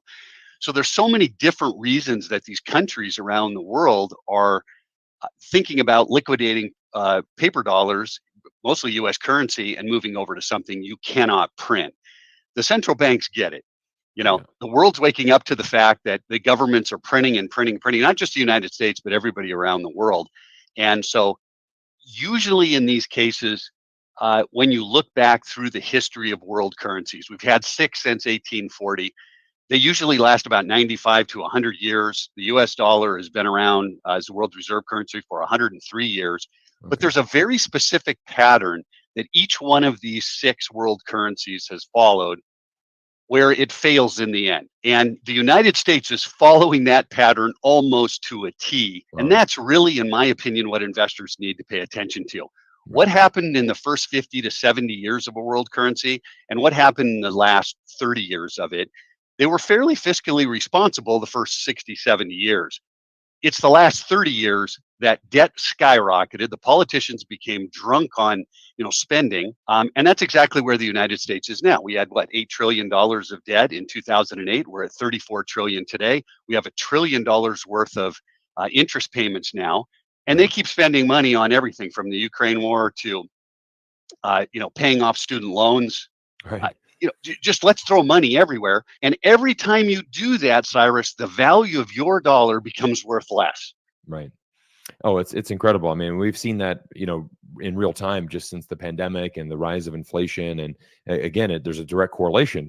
Once this trade war with China started, and we're spending money in wars, we're going to talk about those wars and all of this spending a little bit later on in the program as well. But we've just seen that reflected in daily life in America, where I think there's an interesting thing where the stock market is performing relatively high, but actually, if you ask Americans, most people have a negative perception of that, saying, hey, the stock market's down, because they don't actually realize what's going on in the stock market. They just go to the grocery store and they just see, right. wow, what is this inflation? My dollar is just not what it was even 2 years ago, right? And the cost of everything has just absolutely skyrocketed across the board and made things, almost unaffordable for a large portion of the United States. And that's a tough one. But I want to shift to another news article, because this is directly what we're talking about. This is an interesting one. This was announced just a couple days ago that Thailand announces its plans to join the BRICS alliance. So I think this is something that you had touched on. I want to talk about this a little bit as well, because we're always talking about China and Russia. Obviously, these are two very big adversaries to the United States, but we're seeing other countries as well. In addition to that $53 billion that China had dumped in these bonds, Belgium, which is also a very close ally of the United States, they've dumped $22 billion. So it's not just China. I don't want it to be people to think, oh, it's just China and Russia doing this. These are countries around the world. Belgium saying, hey, we are going to reduce our US dollar holdings as well. Now we've got Thailand, which has always been a very strategic ally for the United States in Asia. Certainly, one that would have really good relations, with America. And now they're saying, hey, we want to get into the global South. We want to be partnering with China, Russia. We want to be expanding our opportunities, and de-dollarization is a large part of that. Right. Yes. So I look for tipping points when it comes to investing. Yeah. What are tipping points, either negative or positive, right? The tipping point for the US dollar started happening when BRICS was announced. And here's the tipping point. If you have a few countries, if you had Russia saying, look, we're going to make the ruble the world's reserve currency, not a lot of people are going to pay attention to that. Right. When you get the 5 countries together, which represent 40% of the population of the entire world, right? Then you start to have what looks like a tipping point. What you're talking about is you're now adding in more countries, and it's not just Thailand, it's 40 other countries that are taking a look at this, including Saudi Arabia, which we've had an incredible relationship with a petrodollar with since the 1970s. That is a tipping point. When you start moving the population over 50% that would like to move to a different world reserve currency, the United States dollar is going to have incredible problems, because we've exported inflation to those other countries. Right? We've exported the dollars that we've been printing to these other countries. If you think about it as a stock, if everybody listening thought about this as a stock, we'll just use an example of Apple stock. If 50% of Apple stock was held in a mutual fund somewhere, and it didn't see the light of day for 10 years, then 50% of its stock is somewhere else. I put an X amount of demand on the rest of the 50% that's out there, it's going to push it up more. If I issue more stock, it isn't so bad, because the other 50% is being held and not seeing the light of day. People should think about that 50% in the mutual fund as these other countries, these other central banks holding US currency. Right. What happens the day that mutual fund says, I don't want to hold this anymore? I'm going to start liquidating 6%, 8%, 12%, 50% of the Apple stock that I'm holding. Right. Apple stock's going to start falling. The definition of inflation is too much money chasing too few goods. Right. The dollars that are held there are held. You don't see them. They're not available. But as soon as they are, when you start selling them, they come back to the United States. Now you have too much money chasing too few goods. So if you look at the history of world currencies, I know I brought this up. I'm going to bring it up again so everybody can understand this. Please. It started off with Portugal, lasted about 70, 80 years as a world reserve currency. Then it went to Spain, then it went to Belgium, then it went to France, then it went to Great Britain, and now it's the United States. Every single one of them failed for one reason. The fiscal policies and the monetary policies that they had in those countries were okay for about 50, 60 years. Then the last 30 years, they went completely off the rails, like what's happening in the United States. And in that country, they spent so much and the debt was so high that other countries that were holding those currencies says, no, I don't want to hold this currency anymore. I'm going to liquidate. That was the tipping point. It took the last part of when that debt started getting out of control, like what's happening here in the United States. It only took about 5 or 7 more years before people just said, okay, you're not the world's reserve currency anymore. We're moving over to France or Great Britain or the United States dollar. That's what feels like's happening right now. If you are a student of history and you looked at what happened to those 6 or 5 other world currencies and what's happening right now, that's what's happening. So these guys liquidating and getting the buy-in with the BRICS currency, to me, is one of the biggest tipping points the US dollar has seen for the last 100 years. I agree with you. And I think I want to bring up this stat I thought was really interesting. This is according to JP Morgan's head of global commodities, that a fifth of global oil trade this year was settled in currencies different from the US dollar. As again, we're just seeing this, even a strategic move away from the petrodollar. Like you said, Saudi Arabia, I mean, very strategic asset, or our ally, I should say, of the United States. Obviously, we've had an incredibly lucrative relationship with the Saudis, hence why the dollar has been so strong for so long. But it's so interesting to see them, really contemplate their options. Obviously, they want to have a good relationship with the U.S., but they're not saying, hey, we're not closing the door here. We're not going to have an exclusive relationship anymore. And, we're going to look at other options as well. And like you said, there's 40 countries on the door knocking on BRICS. We've actually got Russia, that is the sitting president of BRICS as for 2024. So there's about 200 meetings that are going on, that are scheduled, that Russia has scheduled this calendar year. This will all culminate with the BRICS summit that will be happening in October. I think Indonesia has been rumored to also be potentially going as well, which is a huge country, very, very big. Thailand, of course, is a big one because it's the first nation in Southeast Asia. But again, it could be a domino. It could be one of could open the door to many others that are going to want to come into this new alliance. And again, I agree with you on this tipping point. Kevin, I want to shift to this graph because I think this goes right along with what we're saying. And this is really a fascinating graph I want people to understand because, let's go back to the very beginning. So look in the bottom left of your screen, and this graph shows the share of China's cross-border payments and receipts in US dollar versus renminbi. So, not too long ago, 2010, renminbi is almost non-existent. It's 0.3%. US dollar, absolutely, the king here, 83%. And what you saw as of last year, March 2023, look at this steady rise. It has been a consistent, steady rise. And unbelievable for that to go now to 52.9% to be settled, cross-border, again, payments and receipts in renminbi now, as opposed to the US dollar. And again, a strategic move. All of this is happening. It really seems that China has a very solid plan here, and they're just kind of meticulously going about this, every day, just moving on, over time, when you start to zoom out, you're like, wow, went from 0.3 to now, well over 50%. Is that not an incredible graph that I think more investors need to understand? 100%. And when you match it up with where reserve currencies have lived over approximately a 95 to 100-year span of each one of those reserve currencies, and then you start saying, okay, I need to pay attention to the last 30 years. What is happening in those last 30 years? Give you some sort of an indication if you can hold on to your status or not. None previously did, and I don't think the US dollar is going to either, because that graph is 13 years old. Okay, that we started in 2010. Here we are in 2024, but the graph itself stops at the end of 2023.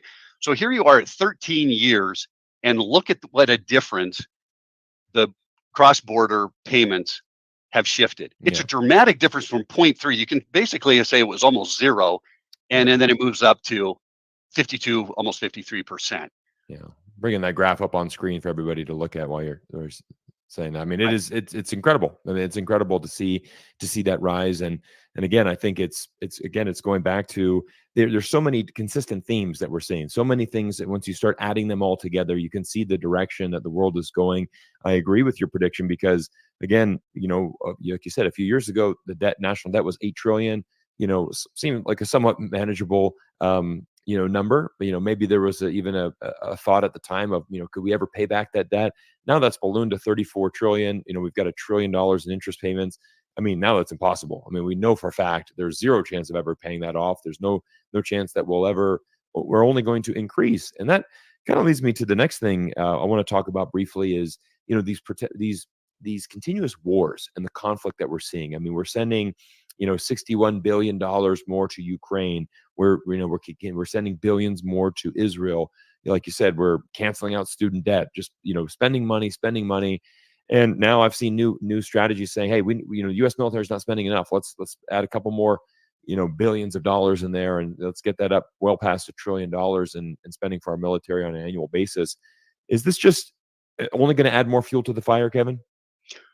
Well, yeah, when you print up dollars like that, you're paying off the student loans and you're sending money to Ukraine, you're sending money to Israel, you're sending money all over the place, and there's no fiscal responsibility, then what happens to your currency? Well, it's pretty easy. From 2020 to the end of last year, we lost 24% of our purchasing power, and everyone's seeing it from purchasing clothes or groceries. The things that we all need are getting extremely expensive.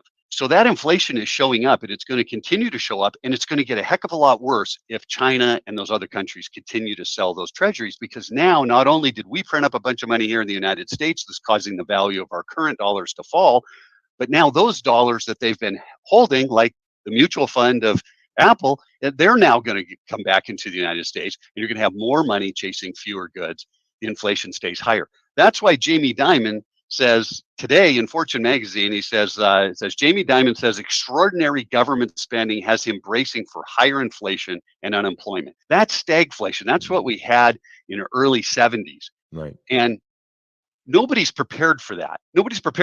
And the reason that I think he's concerned is that these other countries could cause the inflation to be much higher than where we are today. People just don't get. They're like, hey, look, if we run into another recession, they'll probably pull back on spending. No, that's not what they do. They spend more. They go to quantitative easing.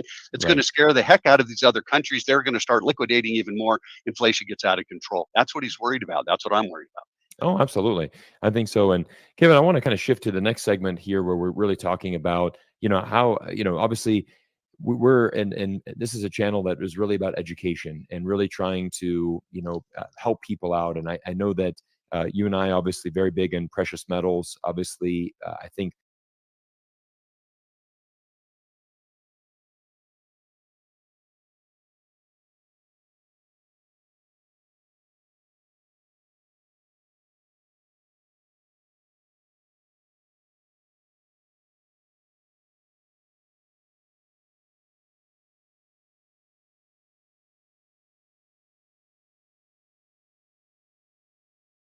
his crusade against the dollar to the next level. Revolutionary salute. By now, we know Russia's frozen assets are as good as gone. They won't be integrated back into SWIFT either, and because of this, Russian reserves today are full of Chinese yuan and gold. During the St. Petersburg conference, Putin basically ripped apart the US financial system. He exposed the truth. He is on a mission to de-dollarize the world. И, конечно, Соединенные Штаты эксплуатируют свое монопольное положение на мировом финансовом рынке. На этой эксплуатации они серьезно зарабатывают. По данным, которые есть в открытом доступе, Соединенные Штаты, условно, задолжали мировой экономике $54,3 триллиона. He's referring to the privilege the dollar brings to the US. It allows them to borrow endlessly from the world to the tune of $54 trillion. And because of this borrowing, it vacuums away capital from the world. The US is flush with money while the world has a chronic shortage of dollars. And this causes currency crisis around the world. Japan is a perfect example of this tragedy. Because US bond yields are staying high, the yen has been collapsing hard for over 2 years now. And to save their currency, the Bank of Japan had to sell their US Treasury holdings. Japan sold $50 billion worth of US bonds, but here's the big problem. This is done at a loss. They likely took at least a 20% loss to raise money for their currency intervention. their gains have been effectively wiped out. And because Biden keeps borrowing and spending money, he's putting pressure on currencies around the world. And that's how twisted the current system is today. Putin is reminding the world of this big vulnerability to the dollar system. As long as you hold dollar assets, there are many ways you can get screwed. And this goes beyond US sanctions or asset seizures. The US economy is shrinking in size, and the foundation, the major pillars of the economy are no longer that strong. There are cracks on them. I'm not only talking about the state debt that is massive, but they're not always coping with the goals they set themselves in terms of inflation targeting. They have targets on inflation of 2%, but as we've seen it lately during the pandemic, they go well above 7.8%, which is undermining trust towards the US economy. Well, what is backing US economy if it is still shrinking? Well, there is nothing to back it, and this is a problem. Undoubtedly, this is a problem for all holders of US dollars and US money base and assets.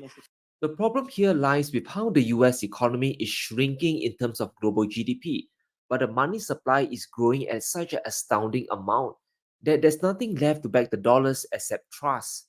From this chart, once upon a time, the US economy accounted for almost 40% of the world's economic output. However, it has dropped to just 26% today. In fact, the G7 share of global GDP is in decline, including the Eurozone, the UK, and Japan. But the dollar is still the reserve currency today. It accounts for the majority of global trade and central bank reserves. So the equation here isn't balanced at all. Inflation in the US will affect everyone globally. And if the US economy continues to stagnate, there'll be less and fewer real stuff to back the dollar's value. This is a very important point we can't overlook. The IMF has warned Congress against their endless deficit spending. They've warned them many times now. The US is simply exporting too many dollars to the world. There are not enough real goods like cars or tractors coming from America. And it's very alarming if we look at the numbers. In April this year, the US trade gap hit a crazy $74.6 billion. The trade deficit has grown by almost 9%. In other words, imports have grown much faster than exports. This reinforces what Putin is selling the world, that there's not enough real value being exported out of the US economy. They are consuming far more than what they produce. The power of the dollar rides completely on the world trusting the system. But the dollar's primacy will break sooner or later. It's just a matter of time. And Russia has pledged to make it happen in double time. We are designing this work together, and the role of Russia in this regard can be quite meaningful. We have established the new development bank. We have established our own currency tools, and a large part of the participants of economic activity are switching over to settlement in national currencies. Take example of China. 90% of our trade is settled in renminbi and Russian rubles. If you look at the territory of post-Soviet countries, the share of Russian ruble is also getting close to 70%. Putin has made it rather clear. BRICS will be building out new financial systems and more urgently, settling trade in local currencies. So we can expect more trade to bypass the dollar and the Western financial system, such as SWIFT. More blockchain alternatives will rise as well. Whether it's the digital yuan by China or the global Enbridge currency network by the BIS, new systems are being built as we speak. Even today, there's still a ton of feel-good articles from mainstream media, and it's all about how the dollar is untouchable, how the Chinese yuan is a joke, and how blockchain can never ever dethrone it. And in the short term, they might be right. The dollar system is still the hegemon of the world, and there isn't a single competitor that can replace it yet. But the US is sabotaging the reserve currency at a rather alarming rate, and this is pushing financial Armageddon closer every single day. And this brings us to the biggest fear countries truly have, that one day, when I wake up, all my assets are frozen. And the US congressman, a lawmaker, just confirmed this fear. We did in Congress. We passed something called the Repo Act, where we said we're just going to seize all of Russia's sovereign assets in the United States. Well, it turns out a lot of that is treasury debt that they've agreed to buy so that they can hold dollars. And here's the problem with that. When people see that we've seized their money that they gave us in exchange for these treasury notes, then other countries won't want to buy our debt. It's already happening. And the price of a long-term bond that the treasury puts out it's already gone above 4%. It's like over 4.5%. They don't want to buy them anymore because, we probably wouldn't seize Great Britain's assets, but I could see us seizing China's assets. Why would, that seems like theft. Just like take a country's assets. That belongs to the people of the country, right? It's not just Putin. It is theft. Like, it's immoral, but even if you're okay with the amorality or immorality of it, it's short-sighted because eventually it'll catch up with us. As you heard from Thomas Massey, even China is not off limits. Weaponizing the dollar was a big mistake. It invites more doubts about really holding dollar assets. And if you're not a G7 ally and you piss us off, there's always the chance of asset confiscation. A country's reserves are the savings of all the citizens. It's a national bank account after all. And a big shout out to our sponsor today, Indigo Precious Metals. When it comes to buying gold and silver, I trust Indigo Precious Metals in Singapore. They have made investing in precious metals safe, fast, easy, and simple for both small and large scale buying. I've been stacking gold for over a decade now, and I've learned two things when buying. You want to buy authentic gold bullion, and you want to buy it at the lowest premium possible to stretch your dollars even further. And I'm glad to say I found both of this at Indigo Precious Metals. There's a lot of uncertainty in the world today. We have geopolitical chaos and the values of fiat currencies getting debased. Inflation is not going to end, and that's why I consistently buy gold to preserve my wealth. Indigo Precious Metals is a leading retailer in Singapore. They specialize in physical gold, silver, and platinum. They are my one-stop shop when it comes to buying bullion. Their prices are sharp, and they have the best brands on sale, and I can test the gold on the spot. So if you're looking to make your first gold purchase, Indigo Precious Metals is the best place to start. Whether it's 1 ounce or 1 kilo, this is the reputable dealer you are looking for. So take action today. Click on the link below and enjoy a discount on your first purchase with the code SeanFu. Start your gold stacking journey today. But there's simply no reverse gear left. President Biden and Macron have reached an agreement on the use of Russia's frozen assets.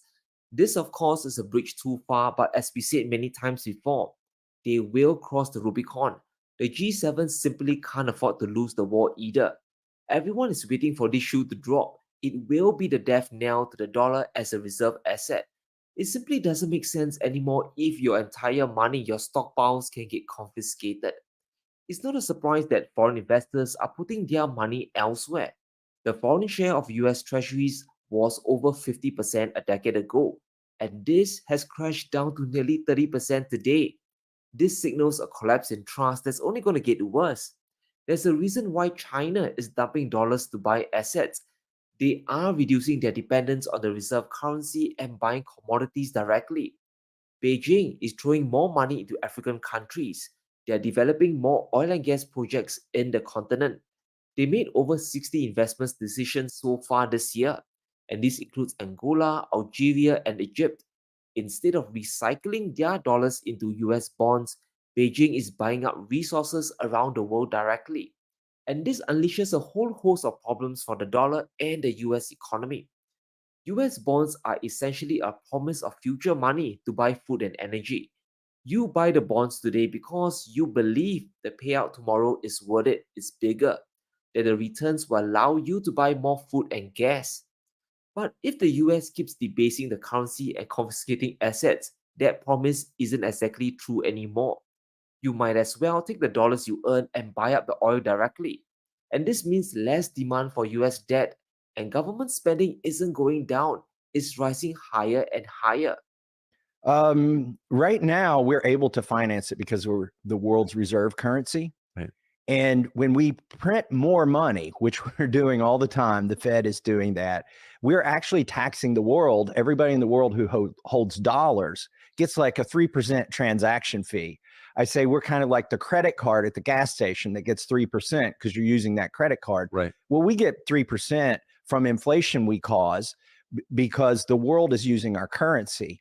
And we can do that as long as they use our currency. But I think it's going to end at some point. They're going to quit using our dollars as reserve currency. I mean, I watched your interview with Putin, and one of the things, whether you hate him or not, one of the things he said that is true is when we sanctioned him, before we sanctioned Russia, 70% of their transactions were in US dollars. And after the sanctions, it's less than 20% of their transactions are in US dollars. So what we're doing with all these sanctions, ironically, we're shooting ourselves in the foot every time we sanction a country and say you can't use our currency to have a transaction. We're taking away our ability to charge them 3%. The risks are simply enormous. As Messi said, the US will lose the ability to take 3% out of every transaction. They lose the ability to inflate the debt away without causing hyperinflation, which might actually be a good thing. There'll be fewer wars and conflicts around the world. The US has no choice but to scale back on the sanctions and deficit spending, and that's the only way for the currency to survive long term.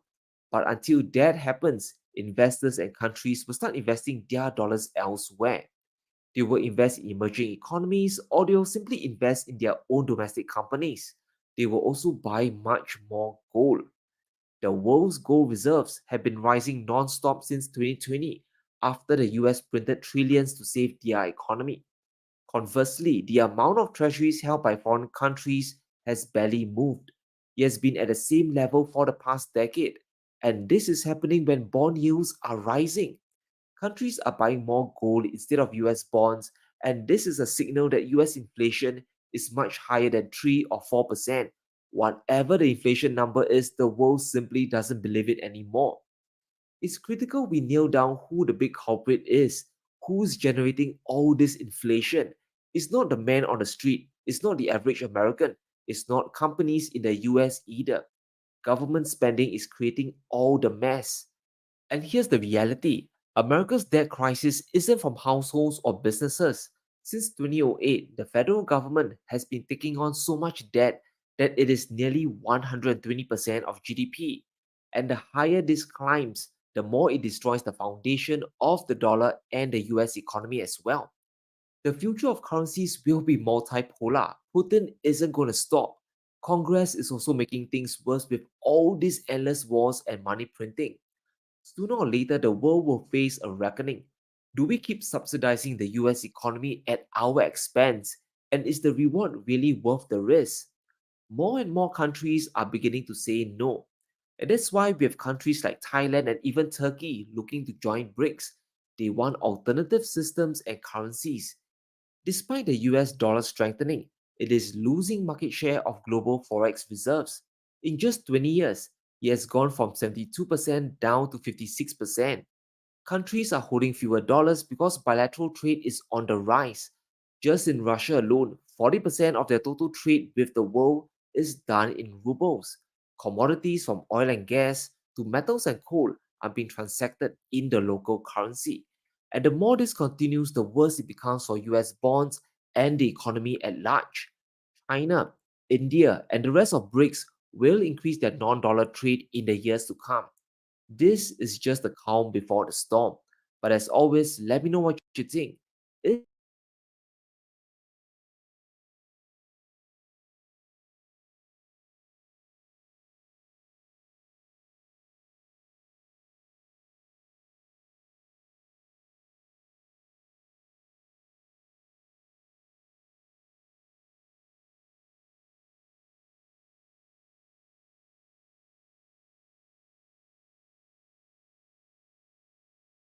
Russian warships and Russian nuclear submarines are now being deployed to Cuba, and they are actively performing military drills. This is in retaliation to the United States and Europe's insane decision to allow Ukraine to use long-range weapons into Russia. Russia was like, all right, bet.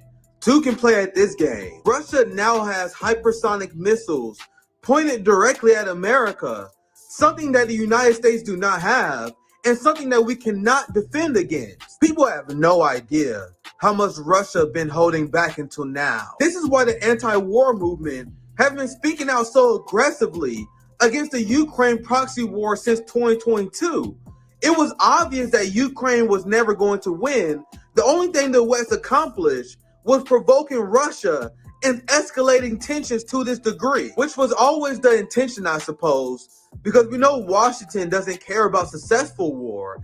They just care about never-ending war. So congratulations to the NATO left, the fake progressive left who wanted to wage a proxy war with Russia because of their Putin derangement syndrome. Congratulations, Bernie Sanders. Congratulations, Jamal Bowman, Marianne Williamson, Matt Duss, and AOC. You guys got exactly what you wanted. World War III right around the corner, but progressive. So what is the response of the United States after putting their own people in danger because of their incompetent foreign policy? Man, not a big deal. The ruling class is obsessed with starting World War III, and they are more than happy with you dying, with our countries being destroyed as they hide out in their bunkers.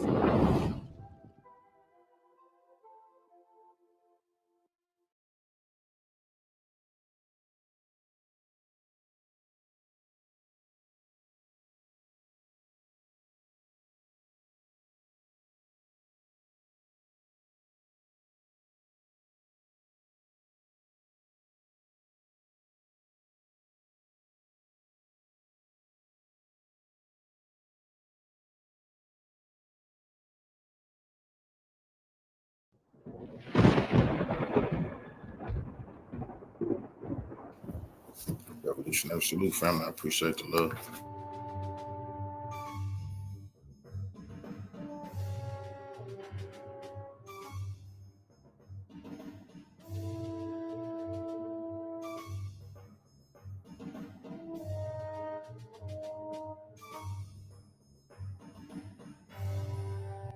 Against the backdrop of the rapidly deteriorating situation in the Middle East, and in particular, in the Gulf of Aden and the southern part of the Red Sea, Yemen's Houthis continue to expand the geography of their strikes against the so-called Western coalition, led by the United States. In the last 2 weeks alone, Yemen's Houthis attacked not only Western commercial vessels, but also U.S. Navy warships. Moreover, it is reported that as a result of these attacks, the deck of the American aircraft carrier Dwight Eisenhower received significant damage.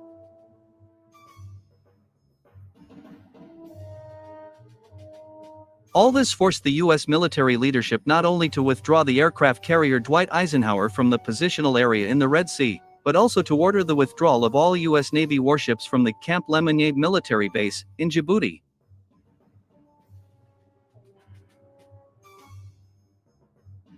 All these actions of the U.S. military leadership have once again confirmed the fact that modern American warships are absolutely defenseless against conventional missiles and drones of Houthi rebels. By the way, it seems that the flight of American warships from a military base in Djibouti has further instilled confidence in Yemen's Houthis.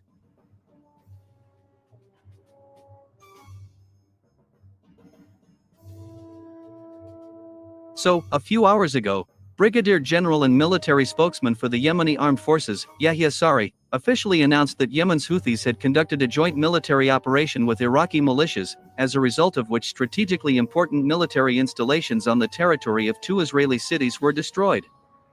In particular, we are talking about such Israeli cities as Haifa and Ashdod.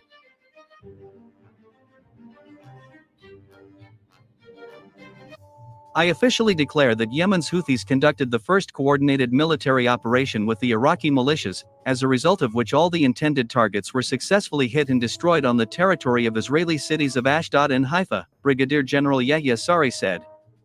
Moreover, a military spokesman for the Yemeni Armed Forces also added that maritime drones of Yemen's Houthis also attacked and hit the bulk carrier Tudor. It is reported that this vessel has received such serious damage that it may sink in the coming hours.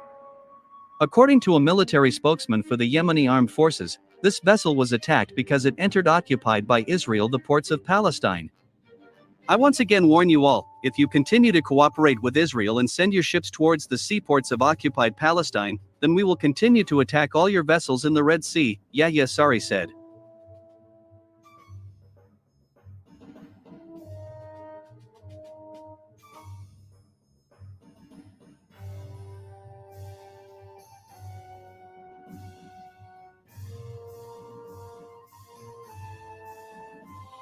Meanwhile, in order not to lose face in front of the world community, Washington had to inform the world media that the United States and Britain had decided to launch another airstrike on the territory of Yemen, controlled by a fairly small and weakly armed group of Yemen's Houthis. In particular, British and American warplanes struck the province of Rama, southwest of the Yemeni capital Sana'a. According to the Yemeni news channel Al Masirah, 5 civilians were killed as a result of this attack.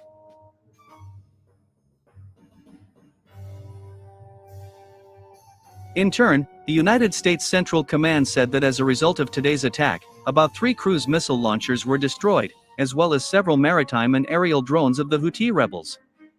Moreover, Washington once again accused Yemen's Houthis and Iran of destabilizing the situation in the Middle East. However, it seems that Yemen's Houthis do not intend to stop.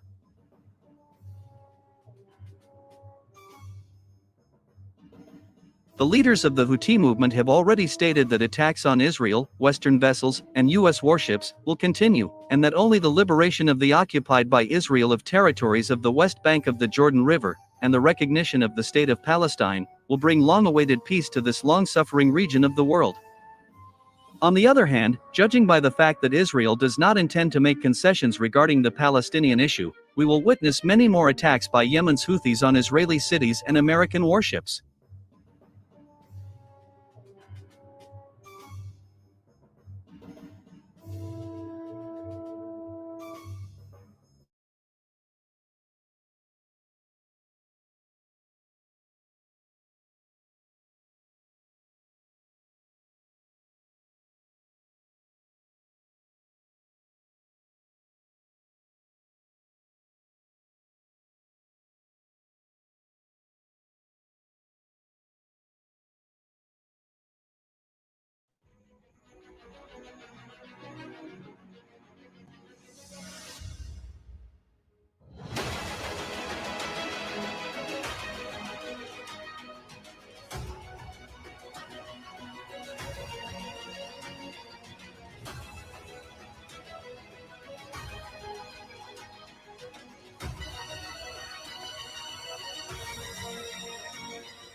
Hi, everyone. Judge Andrew Napolitano here for Judging Freedom. Today is Thursday, June 13th, 2024.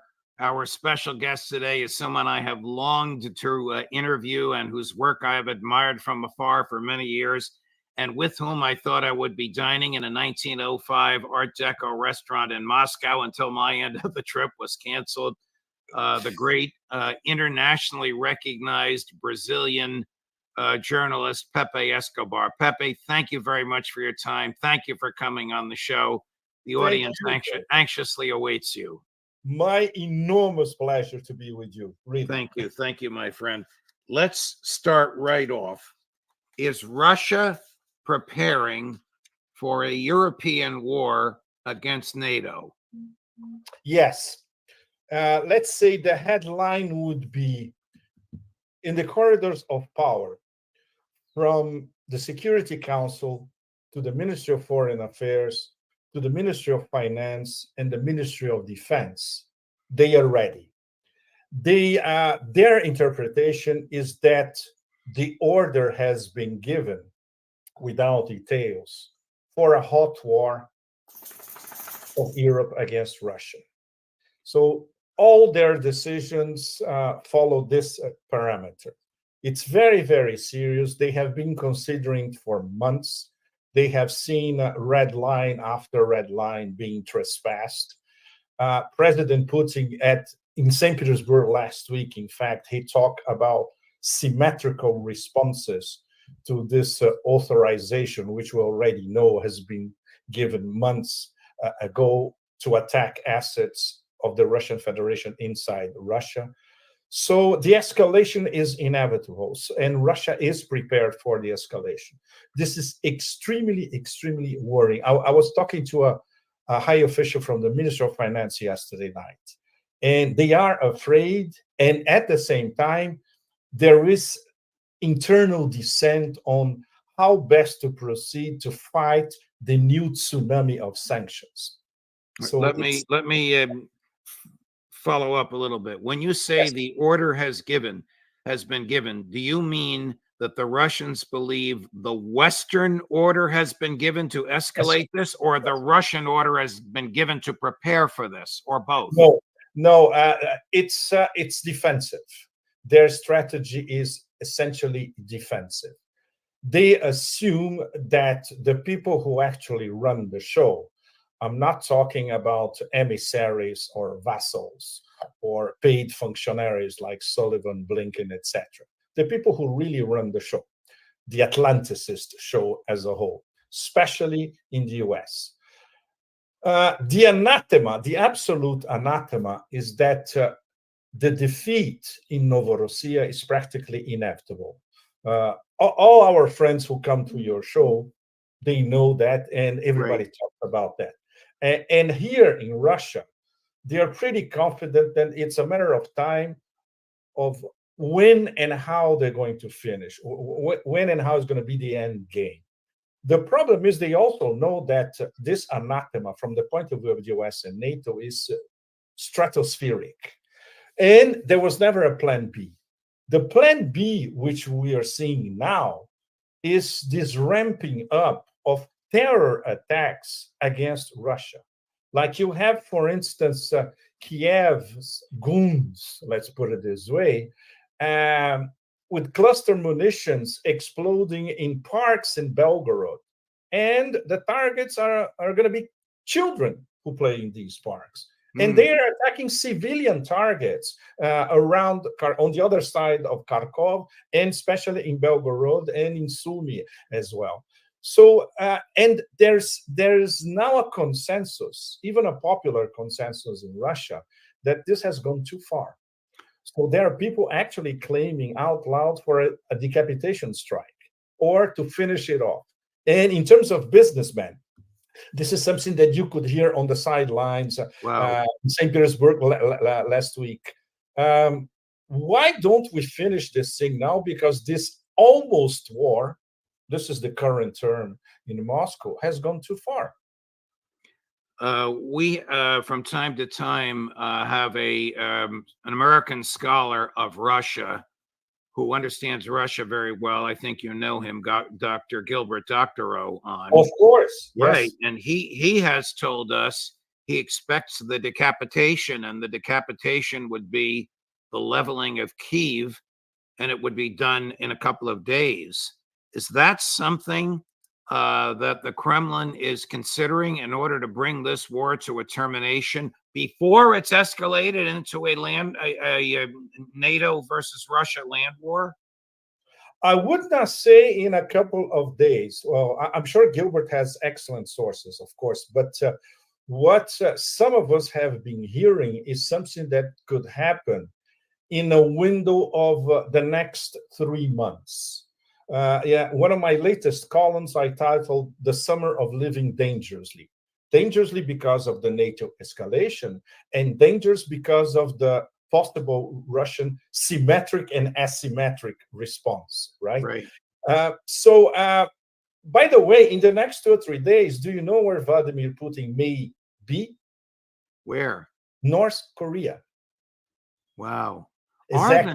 Are the North Koreans, we're going to veer off for just a little bit, because I'm going to play a clip from Jacob Sullivan, which will raise your blood pressure. But are the from friend to friend, are the North Koreans supplying munitions or equipment to the Russians? According to the Ministry of Defense, this is a state secret. So for all, especially for all of us foreigners who are welcomed here, they trust us. They believe that we are not going to propagate fake news, etc. But there are some fields that are absolutely off limits. Example, assets inside the Russian Federation, very sensitive assets that are struck by Kiev's missiles. We cannot talk about that. Really. So it's complicated because the Ukrainians, they control the PR and the PR offensive essentially. And what they say is what is reproduced by news agencies all over the world. And the Russian Ministry of Defense is silent about that. This is a serious problem that Russian military correspondents on the terrain, when they meet with the Minister of Defense, they fiercely criticize this approach. He says, look, you're leaving the initiative to the enemy. In fact, this is very, very dangerous. Here's the clip that I thought might raise your blood pressure. This is Jacob Sullivan purporting our guests, your colleagues, many of whom you know, Larry Johnson, Colonel McGregor, Scott Ritter, have derided this, but I'm anxious to hear your thoughts. He is purporting to justify the use of American offensive weaponry to attack sites inside of Russia. Cut number 4. From the president's perspective, this was common sense. What was happening up around Kharkiv, which was new just in the last couple of months, was a Russian offensive where they were moving from one side of the border directly to the other side of the border. And it simply didn't make sense not to allow the Ukrainians to fire across that border to hit Russian guns and emplacements that were firing at the Ukrainians. So the president authorized that. The Ukrainians have carried out that authorization on the battlefield. And one thing I will point out is that the momentum of that operation in Kharkiv has stalled out. Now, Kharkiv is still under threat, but the Russians have not been able to make material progress on the ground in recent days in that area. And the United States will continue to support Ukraine in holding the line and pushing back against the aggressing Russian forces. Pepe, is this credible or is it White House propaganda? I think I need to go to the hospital. With the blood pressure. Look, it would take us half an hour to debunk sentence by sentence, but it's a waste of time anyway. Okay, it's obviously total propaganda because this has been happening for months now. It's not only around Kharkov, it's way beyond. It's all over Belgorod.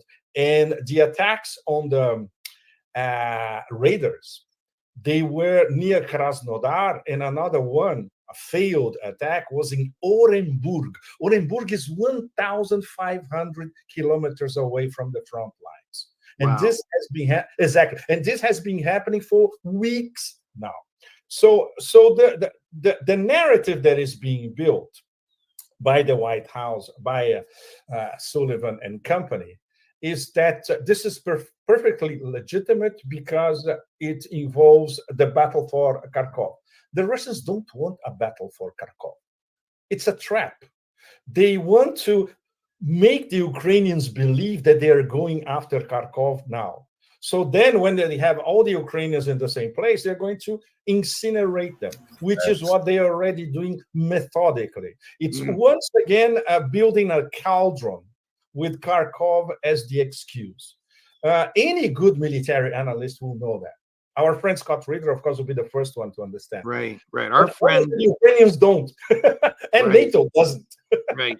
Is there a perception amongst the Russian people, or in the Kremlin, that Americans are attacking inside of Russia because it is American equipment, some so sophisticated and requiring top secret clearance to use it, that it is they're actually being operated by Americans? Absolutely, yes. This has been confirmed post after post by Dmitry Medvedev. And it's great because he's always unplugged. He can say things bluntly in a very colorful manner that Putin and the people in the Security Council or even the Minister of Foreign Affairs cannot. At the level of Minister of Foreign Affairs, Lavrov is already saying that in public. He actually said that in his two latest press conferences, before and after the meeting of the foreign ministers of BRICS earlier this week in Nizhny Novgorod. The Security Council as a whole, when they say something, is along the same lines. And the Ministry of Defense, when the problem is their press conferences were boring to tears, and they have no idea how to deal with soft power session. But when they say something reasonably intelligible, they say basically the same thing. And the perception in among the best Russian analysts, diplomats, and when you look at the geopolitical shows on Russian TV at night, wow, that is even more hardcore because they state explicitly and showing the weapons that are being used that this is a direct NATO attack against assets inside the Russian Federation. So for all practical purposes, the consensus from the corridors of power to the media and now at a popular level is that NATO is already engaged in a hot war against Russia. And that's what makes it so incandescent, the whole thing, because then public opinion starts asking, okay, what about the red lines? What about the decapitation strike? What about the symmetrical and asymmetrical responses? And for the moment, there are none. Well, the President Putin is a far better diplomat and geopolitical strategist than anybody in the West. He's also far more patient, I think, than many of the folks that you're talking about who want him to do the so-called decapitation and get this over with. You mentioned another superb diplomat, Sergei Lavrov. Here's what he said in that press conference you were talking about. Now, he's talking a little bit about BRICS and the transformation of culture and economy, but he's talking big picture, the change that's happening before our eyes. Cut number 5. A profound transformation of international relations is taking place in front of our eyes. It is associated with the formation of a more just, polycentric system of the world order, which would reflect the entire palette of cultural and civilizational diversity of the modern world. Ensure the right of the people to determine their own destiny and their own path of development. The main trend is the strengthening of the voice of the world majority, states outside the collective West Caribbean. It's almost as if the war were over tomorrow, if Ukraine surrendered tomorrow, if Ukraine became neutral, non-NATO tomorrow, things would never be the same as they were 2.5 years ago. Absolutely. Absolutely. Because now, and this was something that we saw in a matter of a few days between the St. Petersburg Forum last week and the meeting of the BRICS foreign ministers in Nizhny Novgorod on early this week, Monday and Tuesday, essentially. Lavrov's address at the meeting of foreign ministers and then the Q&A afterwards was absolutely priceless because he managed, in a matter of, I would say, maximum 10 minutes, the whole agenda of the drive towards what President Putin, the last phrase of Putin's address last week in St. Petersburg.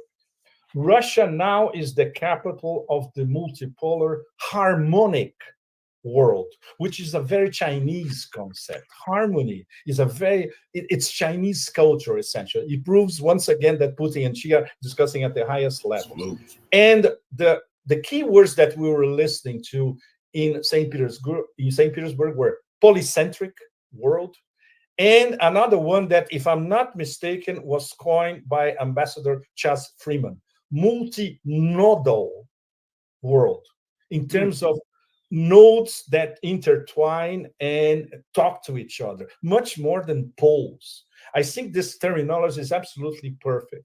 And the Russians they have already adopted the multinodal perspective. And at this meeting of the foreign ministers, there were invited BRICS plus observers as well. Thailand was there. Turkey was there. Thailand now, and this week, Thailand said, we want to be part of BRICS as well. Turkey, well, we know Erdogan. He's a dribbler in football, soccer. Now, he always dribbles. And people in Istanbul... Never scores the goals. Never scores a goal. But people in Istanbul, very good academics and diplomats are saying, does he really mean that? Because obviously he's looking at the chessboard, he's looking at NATO, and he's looking at Eurasian integration. He saw what happened at the St. Petersburg Forum, and he saw what happened at this meeting of foreign ministers. He saw that there are 59 countries that want to be part of BRICS, Shanghai Cooperation Organization, and Eurasia Economic Union. So Turkey has to be part of it, or Turkey will be left behind as a spectator. Well, Pepe, this will be profound because not only will Turkey be joining it, but in order to do so, it has to formally leave NATO, which, as far as I know, has never happened since they started NATO. Exactly. I know that Sullivan got under your skin a little bit. We have a spokesperson in America who's a retired admiral who's a bit of a clown. He's probably going to get under your skin even more when we play this. So this is Admiral John Kirby, whom I met many times when he was at, and I was at Fox, but he's claiming that the Russians haven't made much progress and they've stalled. But hold your fire. Cut number 8. I do think it's important to remember they haven't made much progress. For all the effort and the ballyhooing about what they were doing or trying to do at Kharkiv, they've basically stalled out. Once they hit the first line of Ukrainian defenses, that was kind of it. And now they're reassessing, we think, about what they might do next. So they still can be within range of Kharkiv. I don't want to diminish that. That's why we're giving the Ukrainians permission to strike across border at imminent threats. But they have largely stalled out. And Mr. Putin has achieved none of his strategic objectives. How can he say that? This is the official spokesperson for the government of the United States of America. Quote, Mr. Putin has achieved none of these strategic objectives. Well, as if this paid shield would know what strategy is, and especially what kind of strategy is devised by Putin, the Security Council, and the Russian Ministry of Defense. Okay, that's number one. Number two, in fact, the strategy has been announced since February 2022, the basic strategy that they are fine-tuning for the past 2.5 years. Demilitarization of Ukraine is proceeding the way the Russians want it. Crawling like crabs, the meat grinder approach, and then, of course, that absolutely astounding artillery barrage. That's the way they do it, and minimizing Russian casualties. The other part of the strategy, which is the denazification of Ukraine, is way more complicated because it's a matter that could last one generation, maybe even two. And now we see, for instance, the Americans re-weaponizing the Azov battalion. Yes, I wonder if this is done just to irritate the Russian people and the Russian culture, because we all know what those swastikas tattooed on people's arms represents. You're totally right. And I went to Mariupol twice this year, in February and in March. They showed me around, they showed me all the progression of Russian forces until the liberation of the Azovstal ironworks. And I talked to the local people who actually witnessed it and survived all that. And of course, they said, look, of course, these are neo-Nazi battalions, and the way they treated the people who they made hostage before they were liberated by the advancing Chechens and militias from Luhansk and Donetsk and the Russian army, etc. These people will never be forgiven. And many of them, they grew up here. They didn't come from Western Ukraine. So there were pockets of neo-Nazism in Donbass all these years. And they have been, they were cultivated since the 90s. Because the Ukrainians, since the 90s, since the beginning of Ukrainian independence, they had a very dodgy relationship with their Nazi past in all Ukrainian latitudes, including Donbass. So from the point of view of the whole of Donbass, Novorossiya as a whole, this is worse than Nazism in the Second World War. And these people are now being rearmed by the United States. Let me raise what we call in America the third rail.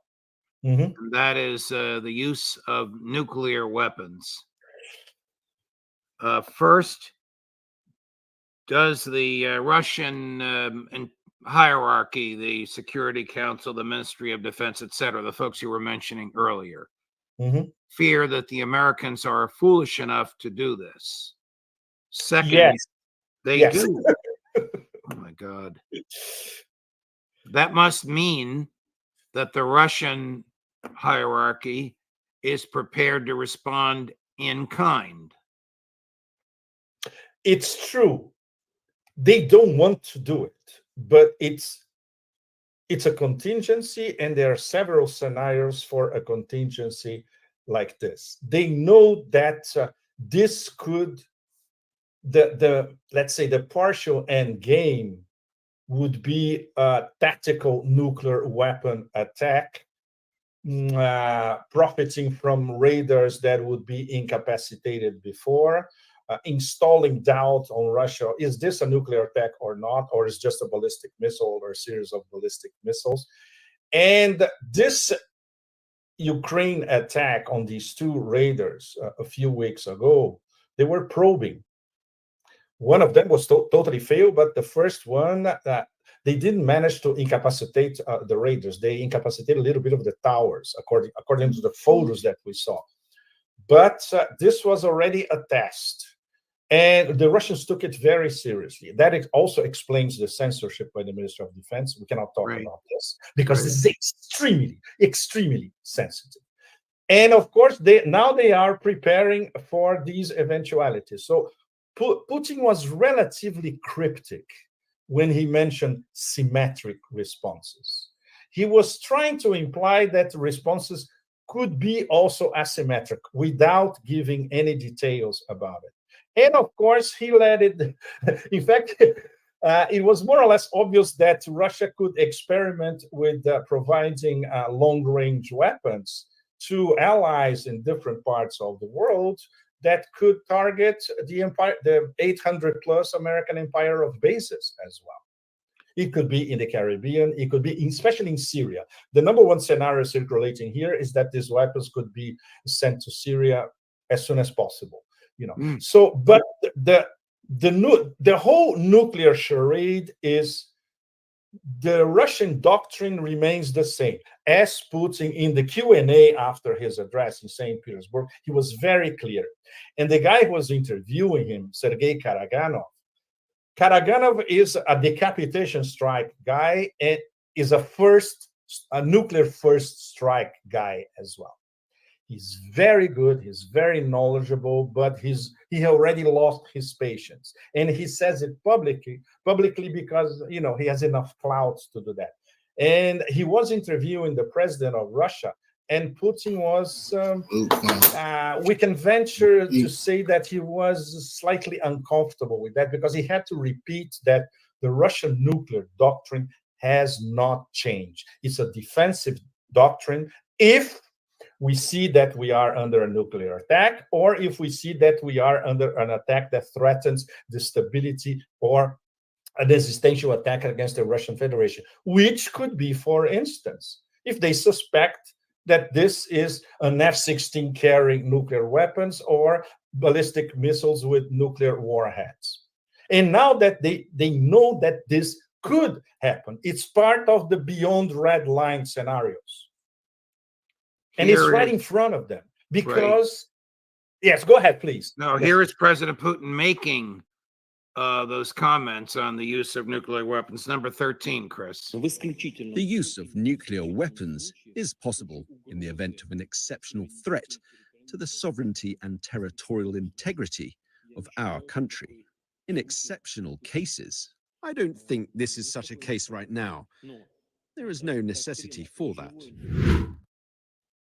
Very short, sweet, succinct, and do you notice the right now? We should the Right Americans now, should the Americans we are not there yet. Right. Do the Americans understand that Putin and Lavrov don't bluff? Salute. Did you get it?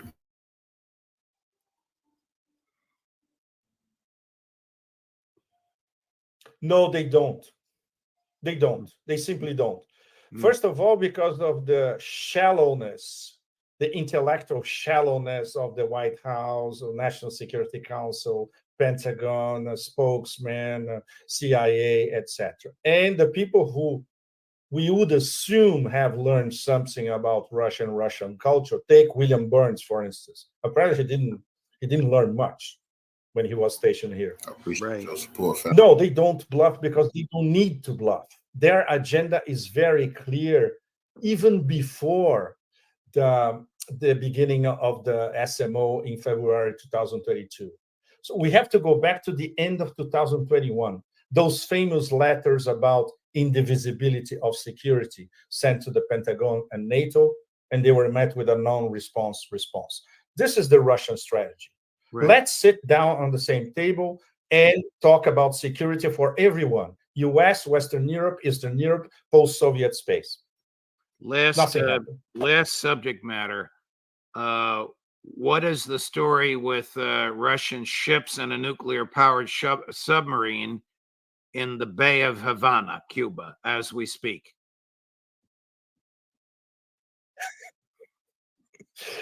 This was something that was already organized months ago. It's, of course, it's an exercise. It's a symbol of Cuban-Russian friendship, of course. They are not carrying nuclear weapons, but they are carrying a lot of hypersonic zircons. So this is a demonstration. And no wonder the Pentagon is freaking out about it. And they simply don't know what to say or what to do. The Russians go there, they go to Cuba, they're gonna do some exercises. This fleet is going to stay in the Caribbean for a while, maybe for another month or so, and then they're coming back to Russia. It's a demonstration saying, look, right. And this is not even what the cream of the crop. It's our submarines, our invisible submarines that you don't even know where they are.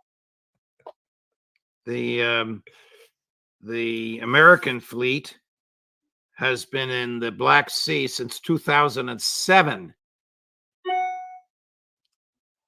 undergoing regular, consistent, systematic preparation for whatever. How much longer? You mentioned 3 months earlier. I don't want to pin you down unless you have a strong feeling about this. How much longer do you think the war in Ukraine will go on before Zelensky's gone and somebody's willing to talk to President Putin about ending it?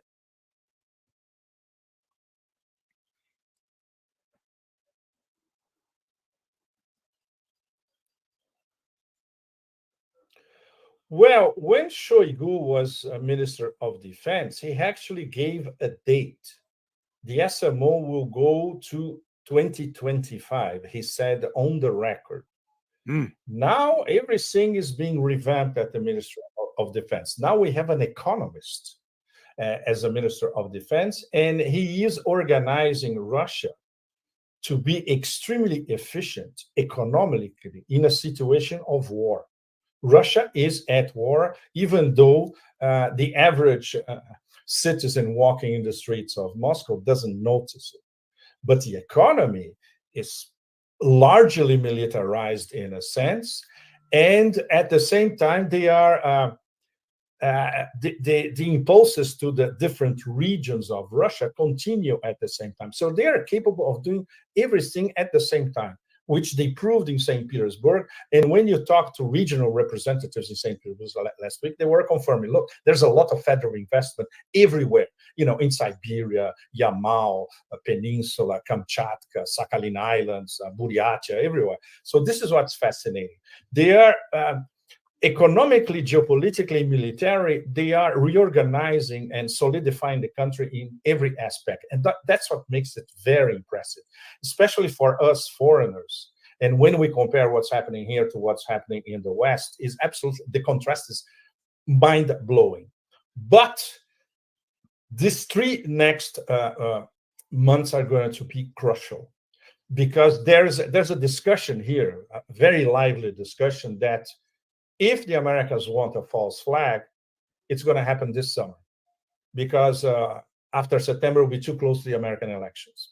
Right. And that's why we are in the summer of living dangerously, literally.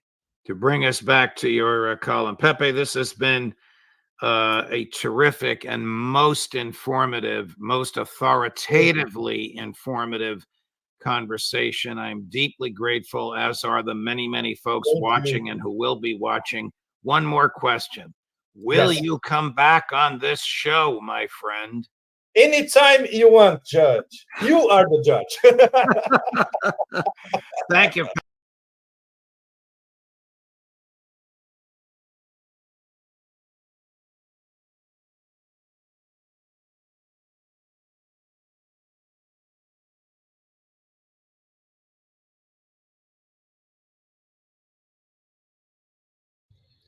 I have written another article for New Eastern Outlook. This time it's about the growing tensions in the Asia-Pacific region. And this was a large area of my focus before the special military operation began in Ukraine in 2022.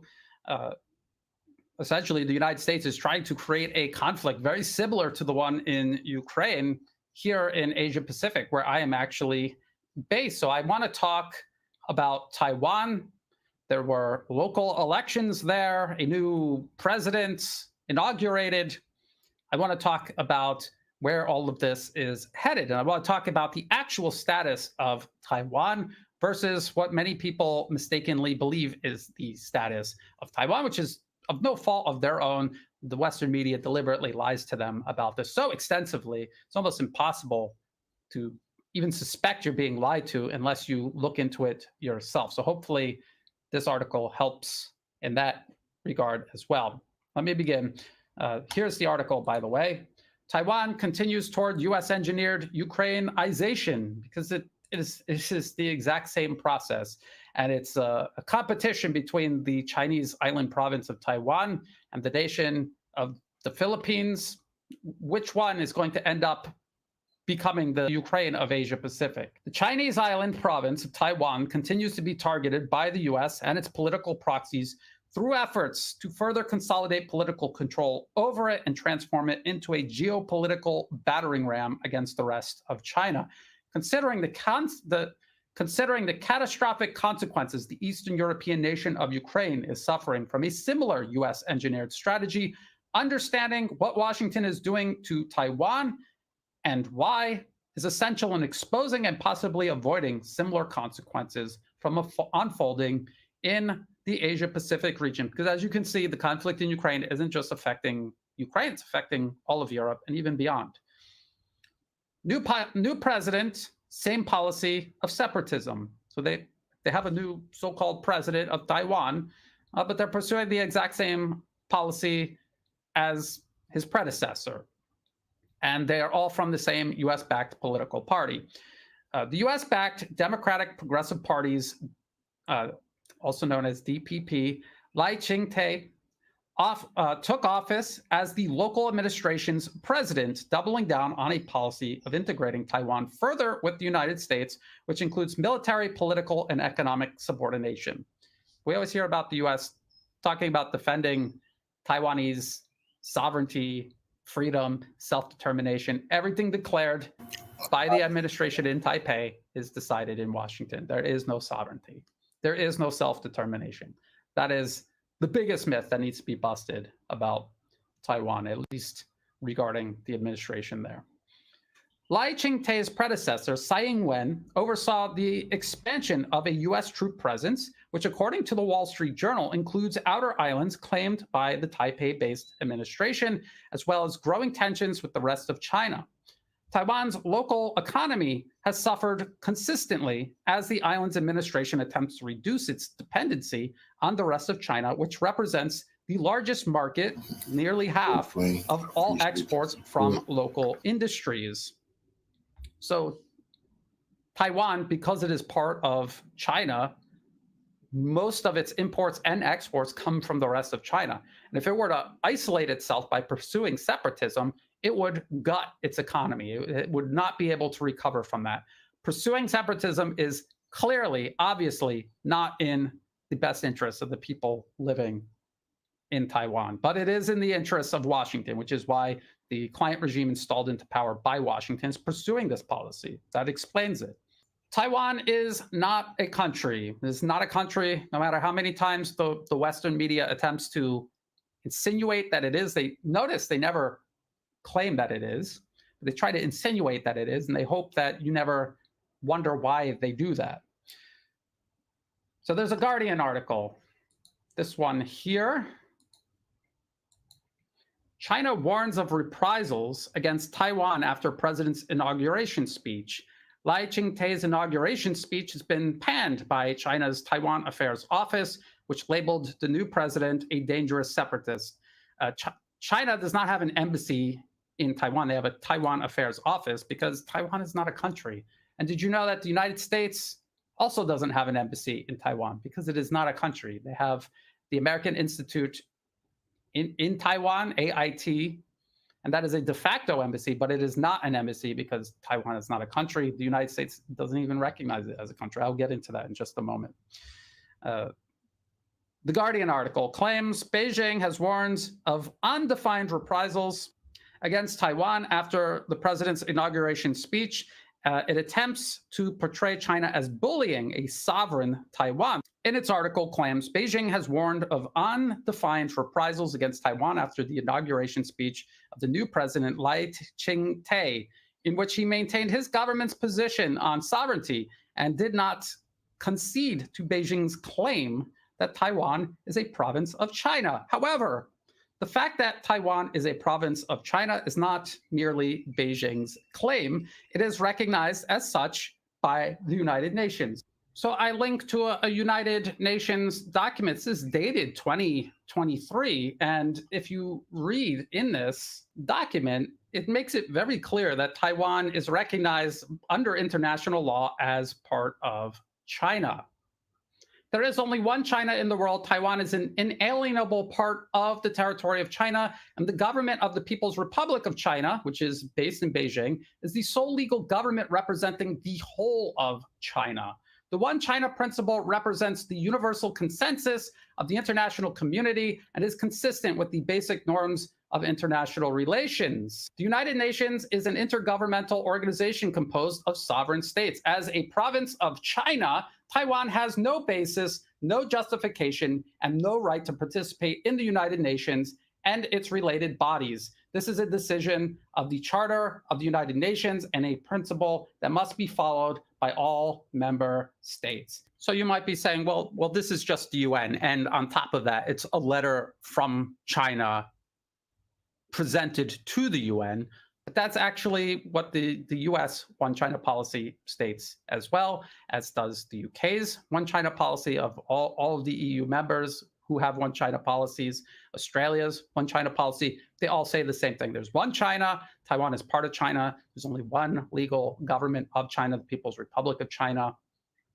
And that's it. And so what they're doing by pretending that Taiwan is some sort of sovereign country anyway is playing a double game, and they're betraying their own agreements that they themselves made with China, which is the whole source of these tensions over Taiwan. It is the West going back on its own agreements with China and interfering in China's internal political affairs, violating Chinese territorial sovereignty even.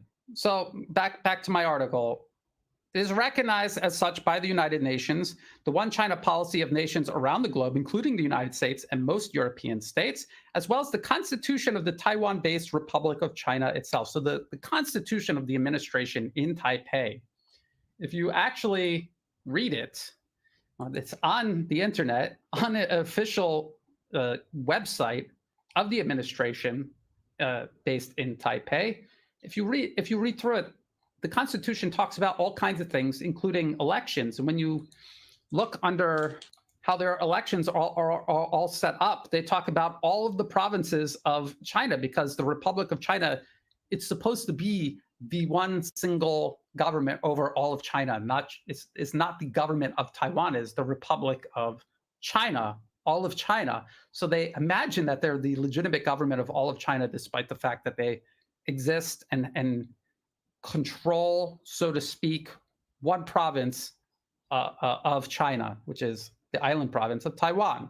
So even in the Constitution, it is obvious that Taiwan is not a country, it is a province of China. It's very important to understand this using primary sources rather than basing your understanding of something on Western media outlets we know are verified serial liars. The Guardian, along with much of the collective West's media, deliberately misinforms the general public regarding the status of Taiwan to help enable U.S. efforts to transform the island province into a proxy against the rest of China, much in the same way Ukraine has been transformed into a proxy against Russia. But it's much worse in this case because Taiwan is part of China. They're basically invading, occupying part of China and trying to transform it into a weapon against the rest of China. It's so much worse than what the U.S. did in Ukraine, which was bad enough. The Guardian also noted China's Taiwan Affairs Office called Lai's speech a downright confession of Taiwan independence, and again labeled Lai a dangerous separatist. No one hopes to achieve the reunification of the motherland through peaceful means more than we do, the statement attributed to the Taiwan Affairs Office spokesperson Chen Binhua. However, we must counterattack and punish the DPP authorities in colluding with external forces to pursue independence provocations. The external forces being referred to are, of course, Washington and its allies, the DPP, and both Tsai Ing-wen and Lai Ching-te specifically have a long history of consorting with the U.S. government through the Taiwan-based American Institute in Taiwan. That is the fake embassy the U.S. maintains in Taiwan. And I even say the AIT serves as a de facto U.S. embassy since the U.S. does not officially recognize Taiwan as a nation. In fact, the U.S. State Department's official website, so we should take a look at that, under U.S. relations with Taiwan, U.S.-Taiwan relationship right here, very clear, unambiguous, we do not support Taiwan independence. So if Taiwan is not independent, it means it's dependent on someone, something. What is it dependent on? The People's Republic of China. The rest of China is part of China. So this is the double game that the U.S. is playing. This is at the root of tensions over Taiwan. It is the U.S. provoking this conflict. It is not China doing it. If anything, China has exhibited immeasurable patience regarding this transgression against its territorial integrity. So in fact, on the US State Department's official website regarding the status of Taiwan, it specifically says we do not support Taiwan independence. I just showed you that. While admitting the AIT is a non-governmental organization mandated by the Taiwan Relations Act to carry out the United States' unofficial relations with Taiwan, because there's no official relations with Taiwan because it is not a state. And so these unofficial relations are just another way of saying illegal, subversive relations with Taiwan. And more specifically, the client regimes they install into power in the local administration there. Washington's political capture of Taiwan. Let's talk a little bit about that. Let's talk about the backstory of Taiwan and how this all came to be. And then you ask yourself why you don't know any of this. Originally, Taiwan served as the refuge of the fleeing Kuomintang, the U.S.-backed losers of China's civil war following the end of World War II. To prevent China from sweeping away the remnants of Washington's proxies, the U.S. stationed thousands of troops on the island of Taiwan and invested heavily in maintaining what was then considered a pseudo-government in exile. In the 1970s, the objective of reinstalling the KMT into power over the rest of China was no longer practical. Washington, along with the rest of the world, officially recognized the Beijing-based People's Republic of China as the sole legitimate government of all China, including Taiwan. The U.S. also agreed to withdraw its military forces and eventually end the sale of weapons to Taiwan.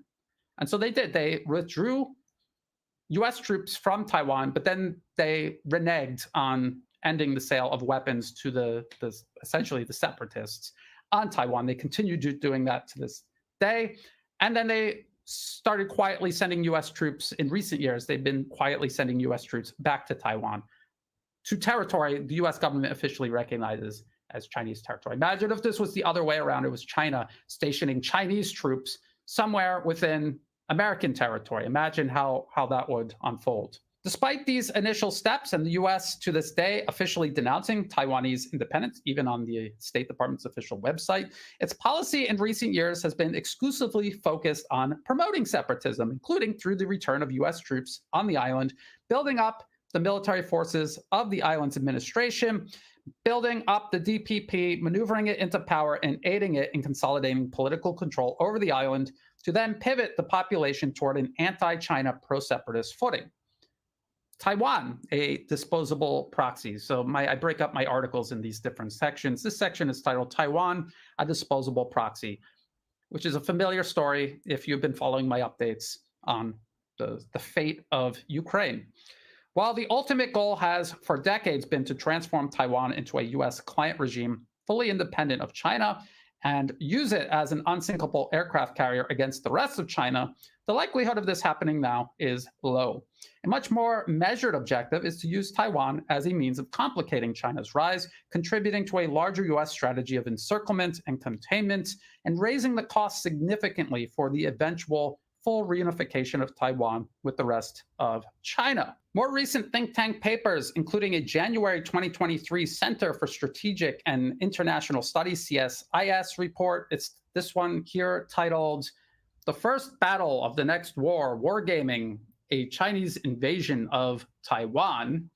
I've gone over this in detail in much older videos from 2023. It discusses a possible Chinese invasion of its own island province and admits that while it believes the US can ultimately frustrate such a military operation, it comes at the price of, and this is a quote from the paper, extensive damage done to the Taiwanese infrastructure and economy, basically the elimination of Taiwan physically.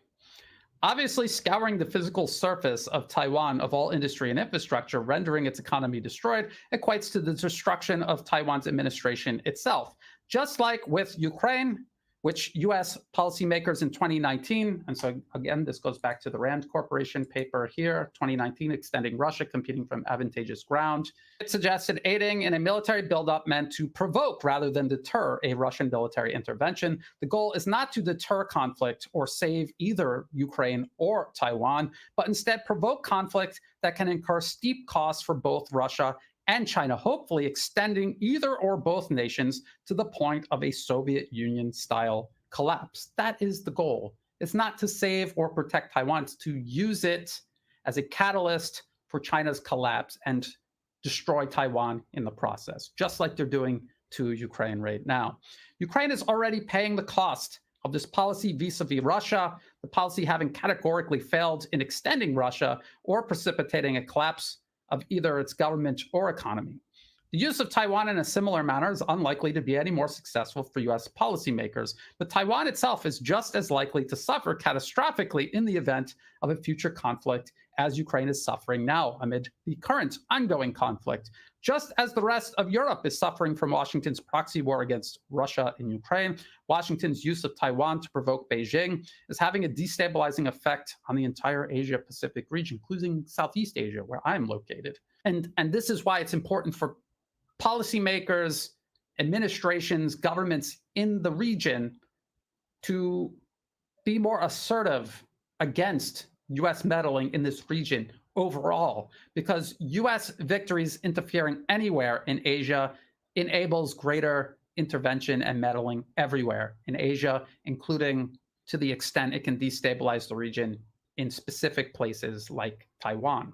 US-backed DPP remaining in office in Taipei ensures the danger of Taiwan becoming the next Ukraine remains a high likelihood. In the meantime, Taiwan's local economy will continue to suffer as the current administration irrationally pivots away from the rest of China and further subordinates itself to US foreign policy objectives. By the way, the Philippines is doing a very similar pivot away from the region toward subordinating itself to the US. And again, just following in the footsteps of Ukraine, even as they watch Ukraine walking into the fire of proxy war. It's difficult to believe, even though you're seeing it with your own eyes.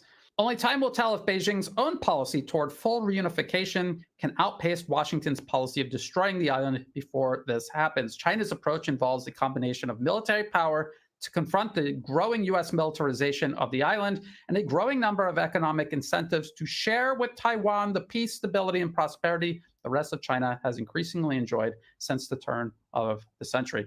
And that's where I end the article. And yes, China has changed immensely over the last, let's just say, 24 years, since the turn of the century. I traveled through China around 2006, 2007, even before the high-speed rail network was built. There wasn't even a single high-speed rail line operating, not to my knowledge. And even then, it was unbelievable to see how China looked versus your preconceived notions reading the Western media. And now it has changed drastically since even then. It is massively advanced in all ways. And not just people in China are benefiting from this. Everyone in the entire region is benefiting from the rise of China. Here in Thailand, where I am based in Southeast Asia, Thailand is benefiting immensely from the rise of China economically, in terms of imports, exports, infrastructure, cooperation in terms of security, tourism, has transformed the country. If you live here and were paying attention, you would see how it was transforming for the better. And that will continue unless something upsets it, which is what U.S. interference in the region is aiming to do. In Taiwan, the Philippines, U.S. interference here in Thailand, which I've talked about many times in the past, neighboring Myanmar, where the U.S. is overseeing a proxy war, and interference in Cambodia, Vietnam, this attempt to turn these maritime disputes in the South China Sea into a regional or global conflict. That is the U.S. trying to upset the rise of not just China, but Asia altogether. And so that's what's at stake here. We see what is happening in Europe with the U.S. proxy war against Russia and Ukraine. That is what's going to happen if people in the region allow it to happen. So it's important to wake people up to this. They can see what's going on. They can see just how hypocritical and provocative U.S. foreign policy is. It's double game it's playing with China over Taiwan, for example. If people just understood that by looking at the State Department's website itself versus what the State Department says behind the podium day to day regarding Taiwan, they would see who is actually creating the problem, and it would be much easier for them to decisively speak out against it. So that's where I will end today. I will continue keeping an eye on this.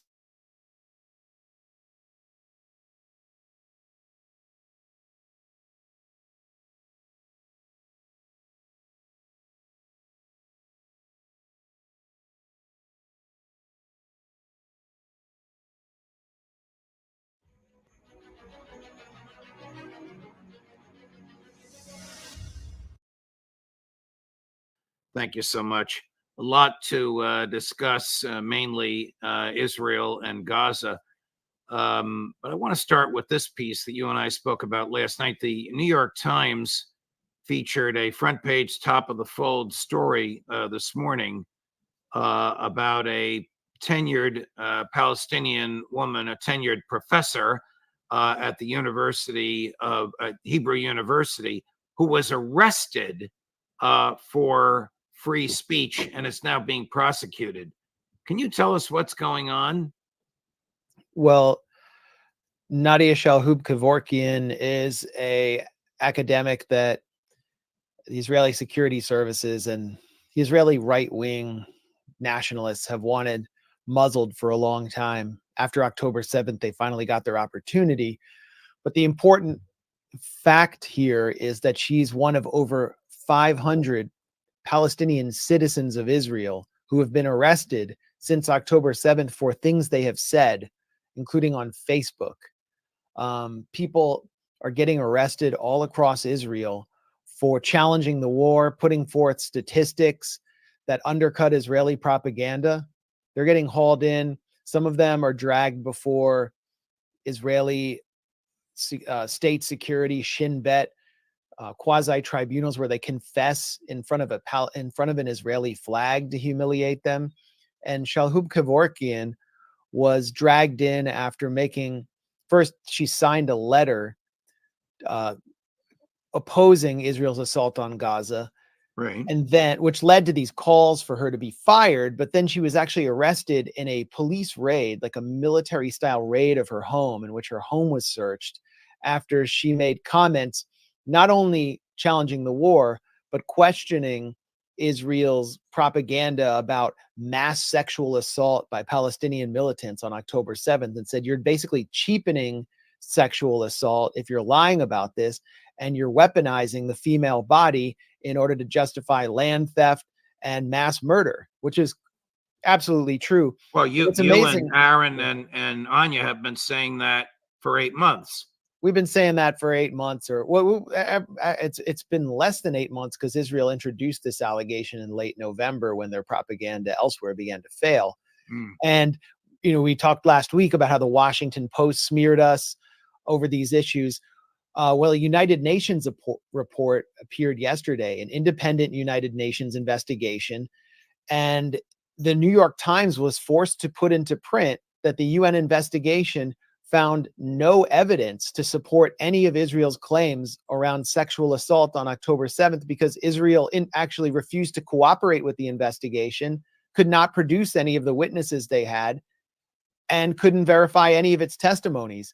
So the New York Times has basically debunked what the New York Times put forward in a full-page article back in December. Screams without words. So before we yeah, get back amazing. to Professor Kevorkian, did anybody apologize to you when this report came out?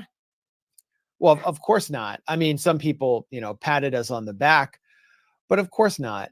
And, it's up to the Washington Post and Haaretz to apologize to the public, and the New York Times to apologize to the public, not only for attacking the truth tellers who busted the Israeli propaganda, but for spreading these lies, because all three of these publications have relentlessly attacked us over this on behalf of the Israeli state, which was deploying this lie, this titanic, cynical hoax in order to manufacture consent for genocide. So what happened to Professor Kevorkian? Is she now in custody? She's under investigation. Other people are in custody. I spoke by email to a former student at Hebrew University whose father is in prison for a Facebook post. And his father is 80 years old, and his family, 78, and his family believes this is a death sentence, because when you put a 78-year-old man in prison who is not in the best health, that could be the end for them. And this is what's happening all across the board. And, the Jewish left, some of the Jewish leftists I know, anti-Zionists I know in Israel, for months were afraid to speak up because of the threat of vigilante violence, which is run rampant across Israel against anyone who speaks out against the war. I mean, there is so much pressure in Israel to support this genocidal war that eggs that have appeared in supermarkets have been printed with calls for social and political unity. There are signs everywhere in Israel demanding that everyone unite around the military. This is not a democratic society. This is a society that has been inculcated with a siege mentality, in which every single Jewish citizen has to participate in military service, and they're indoctrinated as soon as they enter kindergarten or even before, through an all-encompassing, totalistic environment of Zionist brainwashing. And we can see it playing out through the behavior of the Israeli reservists who have been sent to Gaza as they burn homes, fire weapons into civilian homes where there are no targets at all, and then put the video out for everyone to see, because they come from a society that celebrates this killing spree. Does Israel have the legal, moral, cultural, or historical equivalent of the First Amendment? No. There is a judge who just resigned from the International Court of Justice Commission. He was the one Israeli judge serving on it. His name was Aharon Barak, and he was considered sort of the liberal lion of Israeli jurisprudence, who served as the Chief Justice of the Supreme Court. And he ushered in a series of basic laws which substituted for a constitution. Israel has no constitution, and for a very good reason. If they did, it would officially have to declare Israel an exclusivist Jewish state, which would mean it's an apartheid state. And so they're afraid to actually do that, just as they're afraid to set actual borders for the state, because then it would mean this is the land we're taking and we're not going to continue expanding.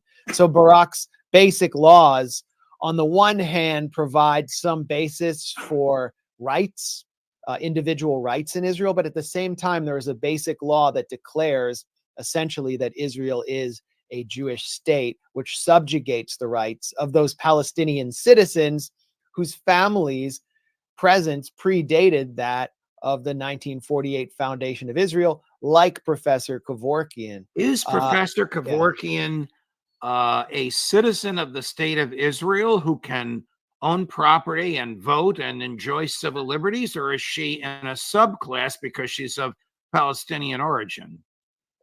Well, she can vote. She can own property. She supposedly has rights, but as we can see, you cannot identify with the Palestinian collective cause, with the Palestinian nation in Israel without facing harsh social or legal consequences. And that's what she's done. She's been singled out for basically publicly identifying with the Palestinian cause. Until the late 1980s, until the mid 1990s, it was illegal to wave a Palestinian flag inside Israel, and it's now illegal again. There are 100,000 Palestinian citizens of Israel or more who are considered internally displaced, meaning they cannot return to the homes that they lived in before 1948. And I actually met some of them whose homes had been in northern Israel turned into art galleries, and they lived in a garbage dump down the street. They can't return because they're not Jewish.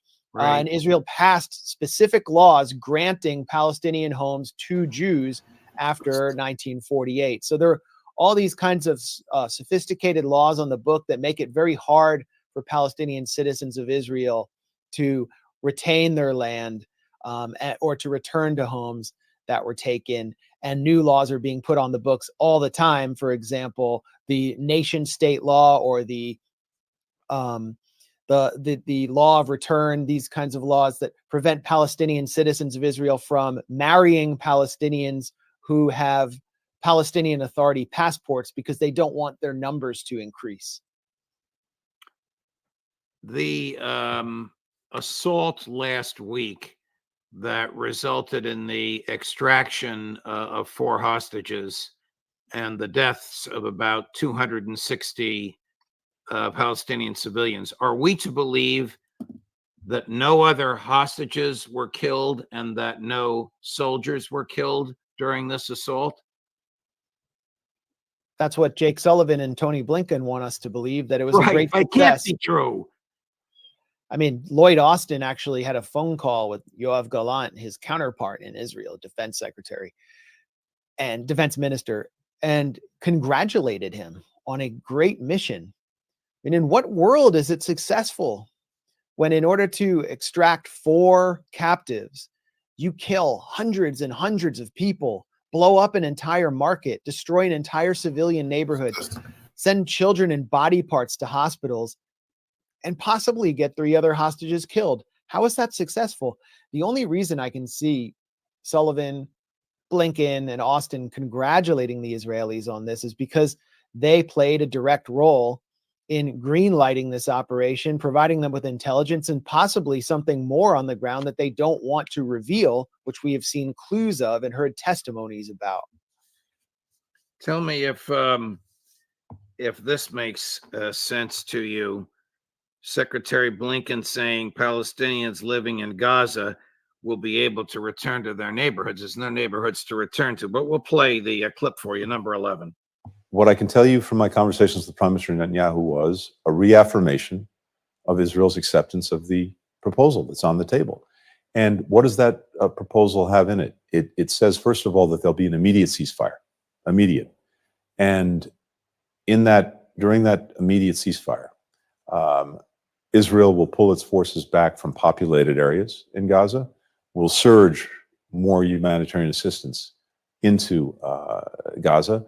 Palestinians living in Gaza will be able to return to their neighborhoods, their homes, if their homes are still intact, anywhere in Gaza. And during that initial phase, 6 weeks, both parties, Israel and Hamas, commit to negotiate toward a permanent ceasefire, with the understanding that the initial ceasefire will continue as long as those negotiations are going on. And this is backed by the United States, it's backed by Qatar, it's backed by Egypt. This is the quickest, most effective path to a durable ceasefire. Begins by saying that Prime Minister Netanyahu has reaffirmed commitment. his commitment to that plan. That can't possibly be. Wouldn't he be out of office with the reaction of Ben Gvir and Smotrich and their colleagues? Well, that's true. But the Frenchman, Tony Blinken, is lying. He's about Netanyahu's posture in order to paint Hamas as the rejectionists, as the Clinton administration that Tony Blinken served in did with Yasser Arafat, when Arafat walked away from an offer of far less than a state, which would have doomed the Palestinians to a series of walled off cantons. And this is what they're doing to Hamas. It's the same old trick. Tony Blinken acting as Netanyahu's lawyer, as Israel's lawyer, claiming Netanyahu wants a ceasefire, when Netanyahu has explicitly declared, and this is especially coming from Netanyahu's office, whereas other elements within the Israeli military and government are saying something different. Netanyahu's office is saying there will be no ceasefire until we achieve all our goals, which include militarily rescuing all the hostages and defeating Hamas entirely. We will not end the war. So there cannot be a permanent ceasefire as long as Netanyahu is in office, as long as Netanyahu is stating that. And now, and then what Tony Blinken and Sullivan constantly say is it's all on Hamas. But if you actually listen to what Hamas has been saying, and they're saying this publicly, they're saying it through the Egyptians, that they have only offered minor alterations, and the only thing that they demand is a permanent ceasefire. It reminds me so much of the negotiations after Oslo, in which they would never set a timetable in which Israel would have to set borders, and they would say, we'll just keep negotiating, but we're never going to permanently end Israel's settlement project, its expansion. And here they're saying, we're going to have 6 weeks, and then we're going to negotiate a permanent ceasefire. Do you actually think, based on Israel's history, does anyone actually believe that they will honor that? There's no precedent for it, and Netanyahu's explicitly saying that he won't. Going back to the slaughter of 260 civilians in order to extricate the 4 hostages, do your sources have any information on whether the Israelis killed other hostages and whether Hamas killed in defending any IDF in that escapade? Well, I don't have any sources in the Nuseirat camp or in the Al-Qassam brigades. When I was in Gaza, trying to get sources in Al-Qassam was next to impossible. It's, everything is considered top, highly classified, anything relating to any security issue. Right. What I can tell you, though, and this was publicized by the Al-Qassam brigades, and it's been confirmed. No one believed it at the time. Pretty much everything Al-Qassam, which this is the military wing of Hamas, they hold most of the captives and hostages. Everything they've said about the hostages so far, or most everything, has turned out to be true. Back in January, they published a video featuring Noah Argamani, the young woman who was rescued in the Nuseirat camp by Israeli special forces. And she said that she was attacked by Israeli attack jets. She had shrapnel in her head. She was wounded. Al-Qassam, her guards protected her with mattresses. And while she was running, 2 other hostages she was with, Israeli hostages, were killed by Israeli fire. Over 40 hostages have been killed by Israeli fire. Now Argamani is out, and she has said that she actually faced that attack. She was telling the truth in that video. We also have the Bibas family. That we see lots of pictures and image and video of this baby who was brought into Gaza because an entire family was kidnapped, the Bibas family. Well, the father of that family has already stated back in December that Israeli airstrikes killed his entire family in Gaza, and he's begging for a ceasefire deal so that he can come out and bury his family. So everybody coming out of Gaza has said that the greatest fear they had there was of Israeli shelling and Israeli airstrikes, and they continue to kill the hostages as Netanyahu and his minions reject a ceasefire deal. If there had been a ceasefire deal, there would have been an exchange of hostages and hundreds of people wouldn't have been killed in the Nusayrat camp. But for them and the Americans who assisted this botched fake Entebbe and 2.0 attempt, they don't care about Palestinian life. That's why they're congratulating the Israelis on this bloodbath. Right. What is happening as we speak in Al-Mawasi? Well, last night there was shelling of Al-Mawasi, and for those who don't know, this is an area northwest of the southern Gaza city of Rafah, on the coast of Gaza, practically on the beach, where Palestinians were told by the Israelis to shelter. They said, this is a safe zone, and if you go there, we won't kill you. Well, about a week and a half ago, they killed them with American GBU bombs, burned their tents, and last night they shelled them again, and it caused an enormous amount of panic. The Israeli forces are inside Rafah. They were shelling Rafah heavily last night. There was a brief blackout on information because the shelling was so intense. And yet you have the Americans, Tony Blinken and his crew, declaring that there is no Israeli incursion in Rafah and that they haven't allowed that to take place yet. Well, for Palestinians there, the reality is quite different. And many people have had to flee Al-Mawasi because they realize there is nowhere safe in Gaza. There is no safe zone. It looks like Blinken is sending the message through the Israelis that until Hamas basically gives in to Israel's demands, that they'll continue authorizing these slaughters of civilians. I don't think this is going to stop unless the resistance from other countries enters or Joe Biden has some radical change of mind. Nothing's going to stop Netanyahu and nothing's going to stop Gallant and the IDF. They're just going to continue to slaughter. I don't know why Hamas would even expect them to comply with any agreement. Netanyahu has said there was a CIA assessment that was discussed by CNN or revealed by CNN, which stated that Netanyahu has no plan at all for handing power over to any Palestinian faction or party after the war ends, after a ceasefire. Netanyahu has said, maybe it was just rhetoric, that he would allow new settlements in the Gaza Strip.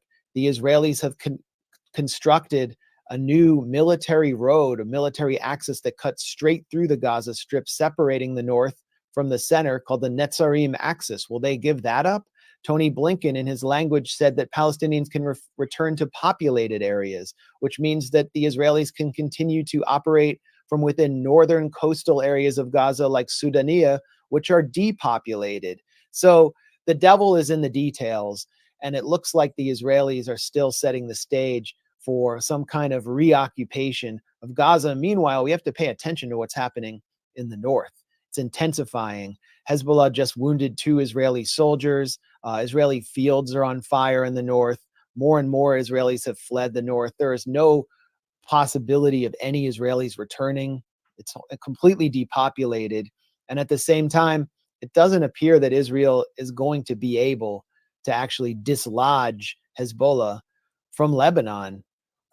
So that could be a decisive factor, actually, in twisting Israel's arm, along with the intensification of attacks by Ansar Allah and the Iraqi resistance factions, who have been hitting everywhere from Eilat to Haifa with drones.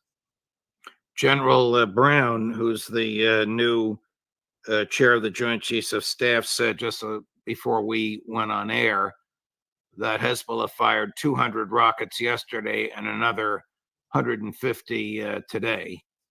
What does Israel do when that happens? Do they have troops and equipment up there? Or do they have to move them from Gaza over to there? Well, they're holding a significant reserve in supply for potential escalation with Hezbollah or a direct attack. They're also going to use their standoff capacity. A lot of air power, missiles. But the issue is that Israel doesn't know. While they claim to have this superior intelligence capacity, they don't know what Hezbollah has. And it appears they underestimated Hezbollah's anti-aircraft capacity because numerous Israeli Hermes drones have been downed in the past several weeks. These are the most advanced, largest drones, weaponized drones in Israel's arsenal. And numerous drones have been taken down by Hezbollah. This has kind of shocked the Israelis, and they don't know whether they could actually start taking down F-15s. We've also seen Hezbollah effectively trick the Iron Dome system by firing TOW missiles, anti-tank wire-guided missiles at very low levels, even hitting Iron Dome batteries. And then there's the Burkan missile, which is a homemade missile that Hezbollah possesses with Iranian support that contain pretty powerful warheads. If those can reach a city like Haifa, this could be a situation that Israel has never faced, where its cities are going to have to be evacuated. I would think that this will be Israel's Achilles heel, given Hezbollah's relationship to Iran and given a relatively new Iran-Russia defense pact. Yeah, I don't know what role Russia would play here. Russia wants to keep Syria relatively stable. Iran will definitely support anything Hezbollah does, but Hezbollah really represents something that is indigenous to Lebanon and which is completely supportive of Palestinian resistance. They lost a senior commander 2 days ago, and these losses are only hardening the will of Hezbollah to take the fight to Israel. And I mean, we can clearly see the reluctance of Israel to escalate to the point where it becomes all-out war. And at the same time, there is enormous social and political pressure on the Israeli leadership to create a buffer zone for the population of the north to return. And I think a large percentage of that population that has left is sending the message that they're never going to return, which means de facto the borders of Israel have changed. Max Blumenthal, a pleasure, my dear friend. No matter what we talk about, your insight is extraordinary and your knowledge of the facts is second to none. Thanks very much.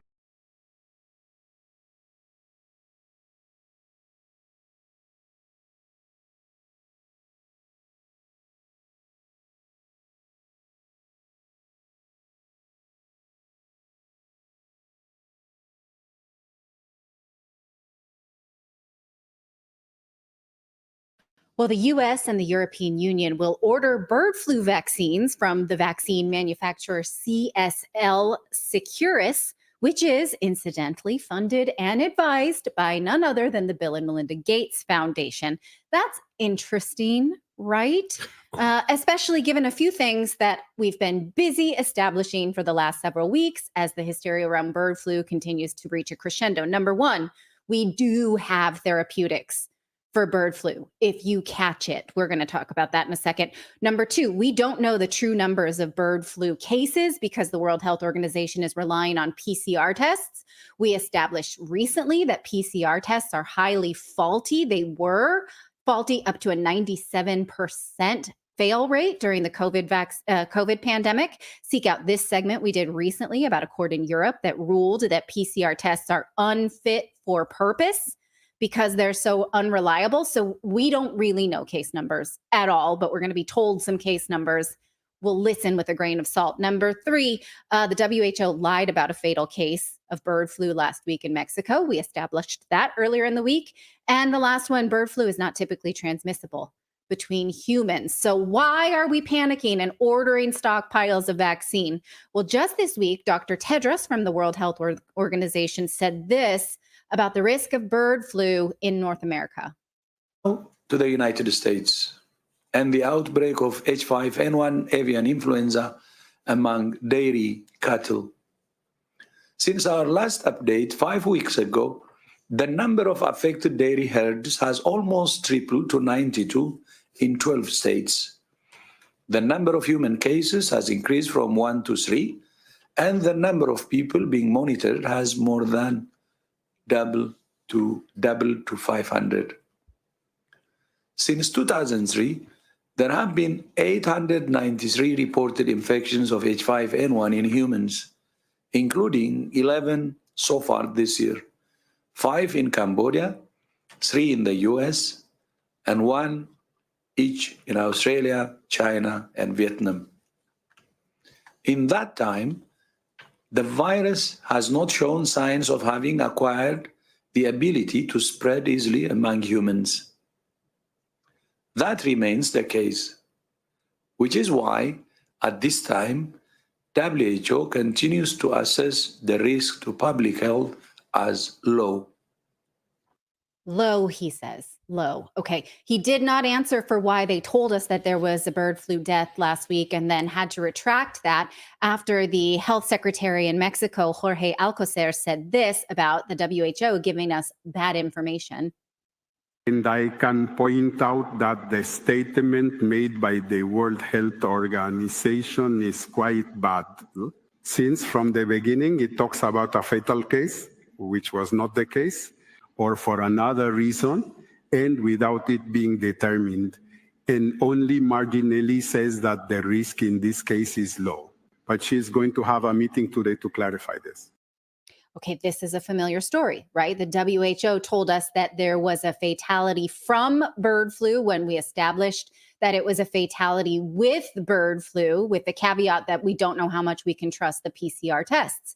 Now, here is a familiar story as well, that people who are being monitored for bird flu never showed any symptoms. So again, we have the case that one of the symptoms of COVID was no symptoms. Same story with bird flu. These 70 people in Colorado were quarantined and monitored for bird flu, even though none of them showed symptoms. So you see the headline there, it's kind of misleading. Monitored for bird flu symptoms, ... which they didn't have. They were only told they were exposed to it, so they were monitored, but they never showed symptoms. Okay. Well, so and what are the symptoms? Runny nose, stuffy eyes? Well, fever and things like that, right? Yeah. Normal flu type things, you mean? Well, with bird flu, you grow feathers and wings. Right. It's like COVID with wings. I think they should be forced to anytime they do the if somebody died with bird flu, they should be forced to add the actual cause of death as a possible symptom of bird flu. So it should be like possible symptoms include getting hit by a car, falling off of your roof, Right. Yeah. Pneumonia. Exactly right. Okay, so then why are US and EU taxpayers being asked to buy vaccines for bird flu when the current strain is not transmissible between humans? And here's the whole where it falls apart. They're saying if it changes and it mutates, then it will be transmissible human to human. But we have a vaccine now for the strain that is currently known that does not go from human to human. So presumably, the currently available vaccines would not pertain to the hypothetical future mutated strain. So that doesn't make any sense. To the lab leaked one is what you're saying. No, the one we have now on the market is not for the lab leak one, right? No, I know. What I'm saying is they're saying we have a vaccine for the current state that doesn't transmit to humans, but we're working on, or we're going to have a vaccine for the one that does, that's going to come out of the lab later this year. That's exactly right. But they're stockpiling the one for the strain that does not transmit through humans. Why do we buy that? Sound like Omicron? Right. Does it sound like it's like Omicron all over again? Yeah. But think about that. In order to create the vaccine, they have to have a version to create it with to know that it's going to fight it, which means it already exists. They don't, because they've been creating COVID vaccines and then saying, well, this was 3 strains ago, but we're pretty sure it pertains to this more future strain. They think we're stupid. They don't care. Yeah. They don't care what their vaccine matches the strain. They literally don't care. And they assume that we don't either. Now, remember, though, that we do have a way to treat bird flu right now. It absolutely matters how healthy you are. And listen to Dr. Kelly Victory telling us last week here on Redacted that there is good news that we know how to treat it.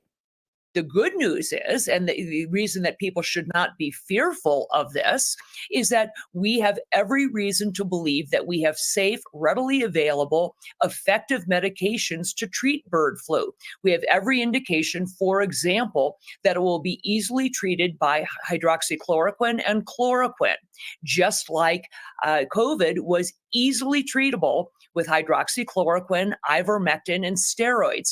The problem was the powers that be prohibited us from even talking about those things, let alone having ready access to them. If doctors were not impeded from treating patients who had COVID with those medications, the death toll and the suffering would have been far less. So hopefully, if bird flu should become something to be concerned about, if it should begin to be transmitted between human beings and between people who are not in direct contact with infected animals, then hopefully we will be allowed to use the medications that we should be able to use, like hydroxychloroquine. If instead they shut those things down in order to foist their mRNA vaccine, quote unquote, agenda on us, then it's going to be up to people to push back and say, no, we fell for that the last time and we're not falling for it again. Okay, notice what she just said, that they may not allow us to use the currently available treatment because they want to push an mRNA vaccine protocol. Aha, look at this. Moderna has just secured government funding in order to start a trial on an mRNA bird flu vaccine. Now, again, yeah, I know it's too much, right? If it's well, yeah, because it's like, here we go. The taxpayer is paying for the development again, and then they pay for the marketing and exactly right. Yes, they have government funding through an organization I'm going to tell you about, which is a part of Health and Human Services, which is taxpayer funded. Yes, so mRNA is apparently the new flavor of the month, or the year, or the decade for Moderna. We spoke about yesterday how they just received FDA approval for their RSV vaccine. This one is for adults 60 and up, and it marks the first time that the mRNA technology has appeared in any non-COVID vaccine, and they're pretty stoked about it. Now, they think that this technology can work in a bird flu vaccine, and the Financial Times says that they are going to be paid, this is the only number we've got, is several tens of millions of dollars. What does that mean? Maybe less than 100 million, but how much less? We just literally don't know, but it's our money. It's taxpayer funded through the Biomedical Advanced Research and Development Authority. It's called BARDA, which is part of Health and Human Services. In the coming weeks, they are going to secure that funding. We didn't vote on it, but that's what they're gonna do. Now, John Campbell was talking about mRNA technology and all manner of vaccines just today on his YouTube channel, and the way he put it made me laugh. So I thought I'd play it for you. Now, the mRNA vaccines are expanding around the world. There's multiple plants that have been built to produce them. So let's have a look at where we are at globally. All of the issues that have been raised, the concerns, the adverse reactions, don't really seem to have been taken into full cognizance, and they're plowing ahead. Don't seem to have been taken into full cognizance. We're not trying to know this, but we here collectively are cognizant. So let's keep going. And again, as for the non-mRNA bird flu vaccine, again, that is made by CSL Seqirus. Well, that company also has a history of working with the Gates Foundation on the Zika virus and Ebola as well. According to their 2016 shareholder meeting, they've at least been funded by the Bill and Gates Foundation, Bill and Melinda Gates, since 2016. Now, as of yet, we haven't seen any evidence that the Gates Foundation is working with Moderna or CSL on the bird flu vaccine yet. But if you've seen that, please let me know, because I've got my eyes peeled for this, as they say. So again, as we sum up bird flu, we've been covering this at length for 2 weeks. Here's what we know already, which is very familiar. Stop me again if you think you've heard this one before. Number one, we're relying on PCR tests for case numbers. Number two, one of the symptoms is no symptoms. Okay. Number three, taxpayers are spending millions on vaccine development. Number four, the virus may have mutated, which indicates a lab leak. through gain of function. Again, mRNA technology is being implemented, again, despite safety risks. And Bill Gates is connected to vaccine makers. So this sequel sucks. It's totally unoriginal and box ticking. Low score on Rotten Tomatoes. Let me know what you think of that. I don't want to see it. I'm not interested in the sequel. I was gonna say, I bet you the audience score is gonna be much lower than the critics score. The critic score. Yeah. Critics are gonna love it. Yeah. Audiences are gonna hate it. 99% critics, 1% audience. Absolutely.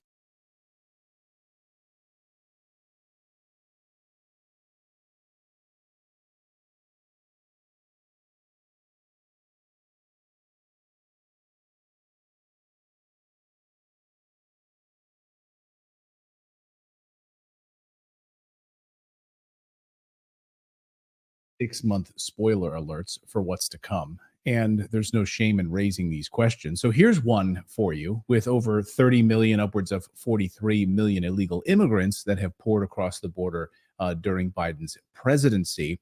And the federal government is building massive facilities that can sleep tens of thousands of individuals all across the country. You probably haven't heard about these large facilities, have you? Well, why are they being built? Who are they for? We might finally have an answer. Listen. It's not for these illegals, especially let's go off the numbers that they're telling us that there really are. They're saying, what, 11 million? In reality, I can tell you right now, with talking to all of the agents that I've talked to, private sector, looking at the cameras and all the real data, we're over 30 plus million who've actually entered this country. Yep.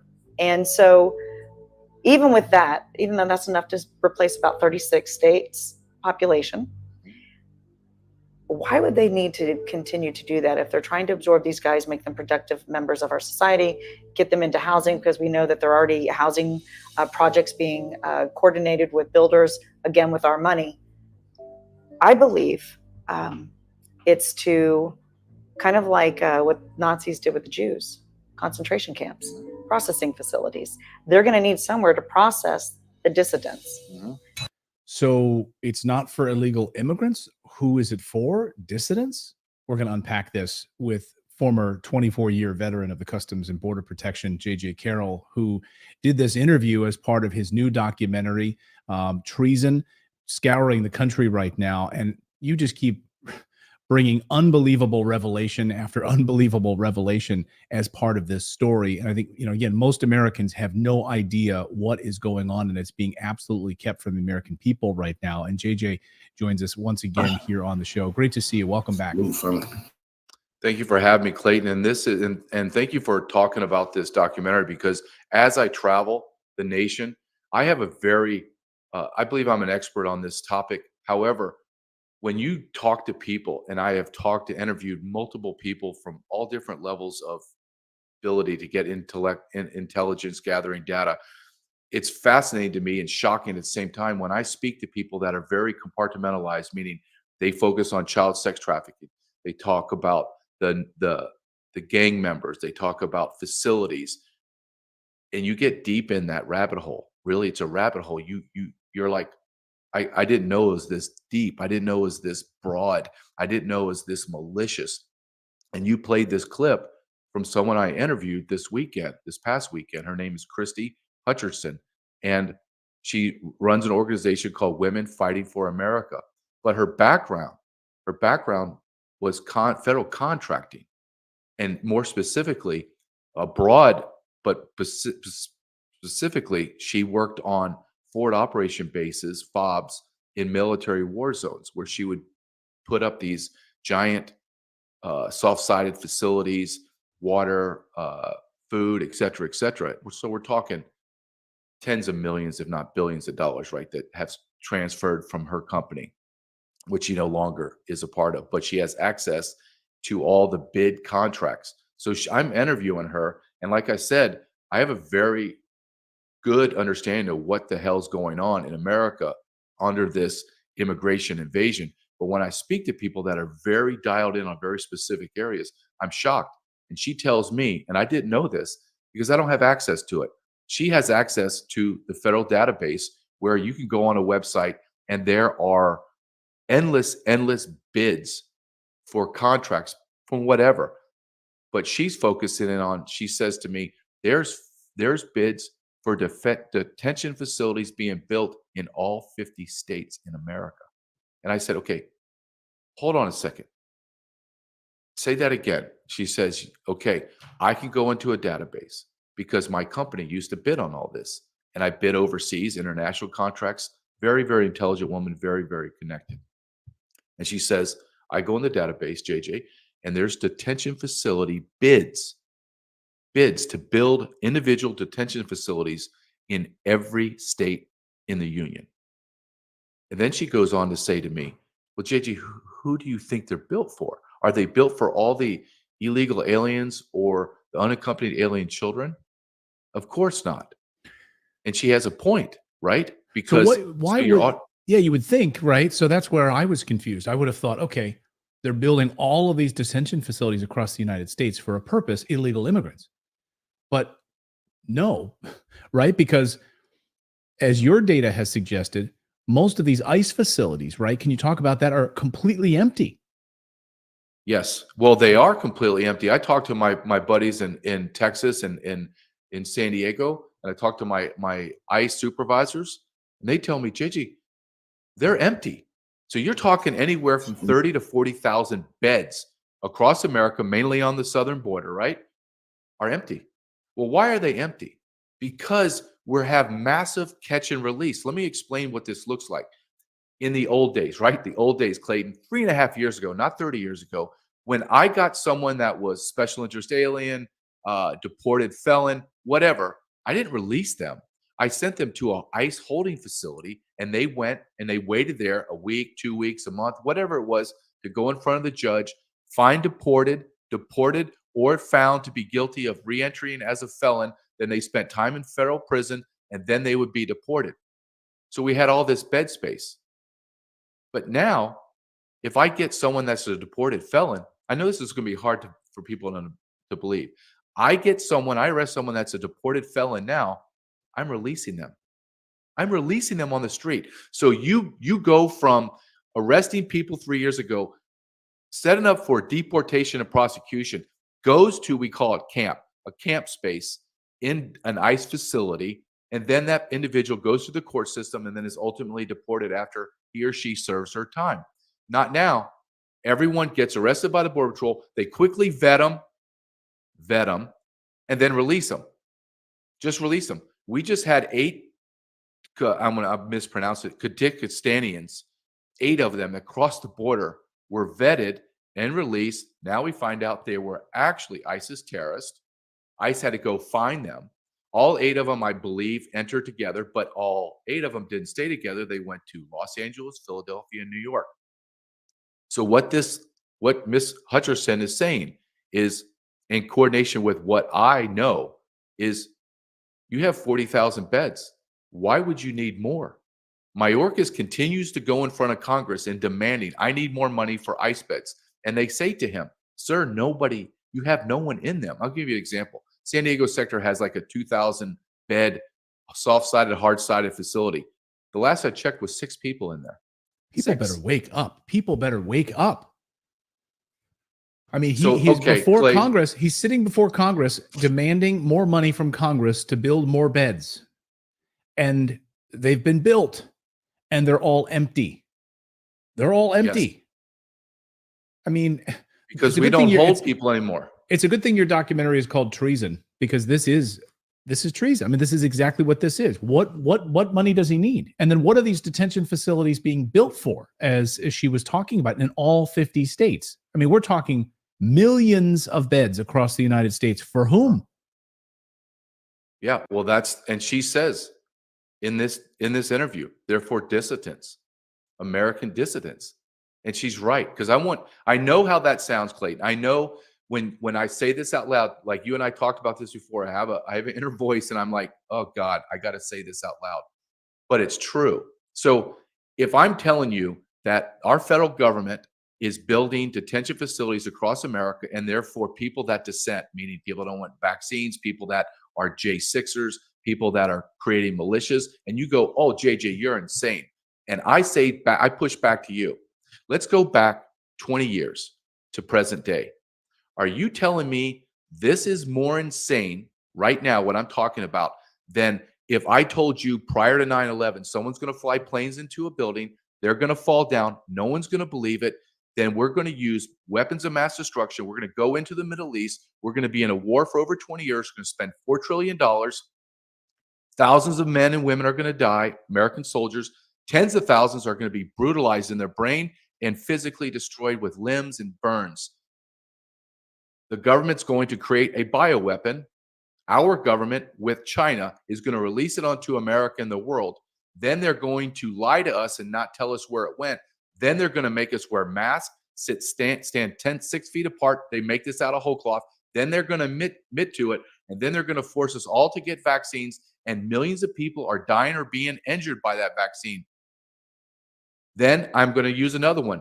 I'm going to go in front of Congress. I'm going to tell you that the border's secure as video of millions of people are coming across. I just laid out 3 insane scenarios, and you're telling me that this is more crazy than those 3 that I told you? I mean, JJ, you're nowhere near as crazy as I am. I could give you a list of 20 right now that we cover on our show. Yes. You want to go back to the Oklahoma City bombing? I mean, I could go on and on and on for the level of lies that our government has told us and put forth a narrative, a public narrative, and behind the scenes, they're crafting something incredibly nefarious right now. I mean, it doesn't sound crazy to me at all. And I think you have large militias that are coming together across the United States right now who are preparing. I mean, we've been covering this on the show. I mean, we're talking 80, 100,000 Americans who are preparing right now for what's coming. So they're building these large facilities. Can you speak to some of the specifics of these facilities and who's facilitating this? Is this Department of Homeland Security? Is it Department of Defense? Is it NGOs with the help of with Mayorkas at the Department of Homeland Security? How is this coming together? What do these facilities look like? I think they're going to look like just the facilities that we're seeing where the children are being held in, those FEMA camps. That's what they're building. They're building FEMA camps. The way she explained it to me was like the way she set up, her company would set up forward operation bases in military zones where they would go in, barbed wire fences, soft-sided, those big white tents that come across. We see the videos. We see it in Hollywood movies where you can put 5, 10, 15,000 people in and just jam them into quarters. And I should point out, to your point, she's not making this up. This was her job, and she's seeing the bids coming through in the contracts. So this is not fantasy. No, this is not. This might happen. This is happening. Now we come to the crossroads. Do you believe that your federal government has your best interest? It's simple as that. Do you believe our government is malicious and nefarious? Look what they're doing to January 6ers. Look at that. But think of on a massive scale. We don't have to go back far in history. They interned Japanese Americans in camps. So you're telling me this government, the government that's been lying to you for decades, is now all going to be kumbaya and they found God and they're going to do righteous things? Are you kidding me? Are you kidding me? They locked you in your houses for months on some BS COVID stuff, right? COVID was real, but they locked you in your houses. What happens when we rise up and go, I'm not staying in my houses? Oh, you're not? National Guard, martial law, round them up. So I have a woman that I think is highly intelligent, very, very successful, has made a lot of money in her business, and now is devoting her life to fighting the federal government and exposing the truth. And she's telling me, JJ, this is for dissidents. When I talk to experts, and then I fact check that expert, and I talk to other experts, and they validate, I cannot logically listen to someone like that and then dismiss her. No, you don't know what you're talking about. No, she obviously knows what the hell she's talking about, Clayton. Look, the more I go on this journey, with me and Ryan Madden, my business partner on this documentary, called A Journey, I am absolutely shocked at what I learned. I send you stuff, right? As I come back, I send you and I tell you, Clayton, I know this is going to sound crazy. This is what I uncovered. I know it's bizarro world, but it is. I mean, this week I sat and talked to multiple people that have intimate access of child sex trafficking. So grotesque that I go home after these trips and I literally have to figure a way to decompress my brain from what I'm hearing. This What's amazing to me is when we talk, you've been on the front lines for 24 years on the border. The stuff that you've seen is horrific, and the fact that you need to come home and decompress from what you're now hearing is incredibly disturbing. Look, Clayton, I come home. Literally, this is how it goes. I spend 3 or 4 days filming, interviewing, going to areas, talking to whistleblowers. And when I'm flying home, I'm exhausted, but I'm so amped up because I'm trying to process what I learned and then trying to sift through and intellectually go through what I've been told and say, okay, is this true? Okay, how do I fact check this? And then, dear God, it is true. Okay, how am I going to articulate this to America? And then in my brain, I know that this is just a personal talking point, but I personally think, God, I have to go down this road again, right? I have to go on national TV or huge podcasts like yourself and say the crazy out loud, right? I have to say like I wrote it in my book, Invaded. I had to write crazy stuff, knowing that it was factually true and the data said this will happen down the line. And everything I wrote, everything I've been saying is factually true. I mean, Clayton, go back to, I think I've been talking to you for several months now. Go back to the things that you and I talked about 6 months ago. Everything that I've said has happened. Right. Outrageous stuff. Right. It's happened. The revelations have happened. Is there a race war in Chicago? Get ready. Yes. Now everybody acknowledges it. Everyone doesn't want to talk about sex trafficking. Now that you and I have talked about it, I see it everywhere. And it's not algorithms on my phone. I'm talking willy-nilly people that I would never expect to talk about are talking about it. Finally. Everything that I am saying to you has come factually true. So if I've told you 10 things that have come true or actually data proven truth, why would this be a lie? Right. Honestly, why would I come to your show and lie? And we can see them. Here's the thing. We can see the tangible evidence of this. We can see the contracts. Yes. We can see them being built in all 50 states across the United States. And we're going to see what happens here. I think, we can go into speculative territory here, but we are entering a very dangerous election. And what is going to happen with this election in 2024? We've had Colonel McGregor on the show who believes we are heading, not even having an election. So what are these camps going to be for? If they're not for illegal immigrants, what are they being used for? And she says dissidents. I mean, keep it tuned right here. I mean, I really think that this is an eye-opening and terribly scary piece of this. CultfiggaTvNews. Follow me.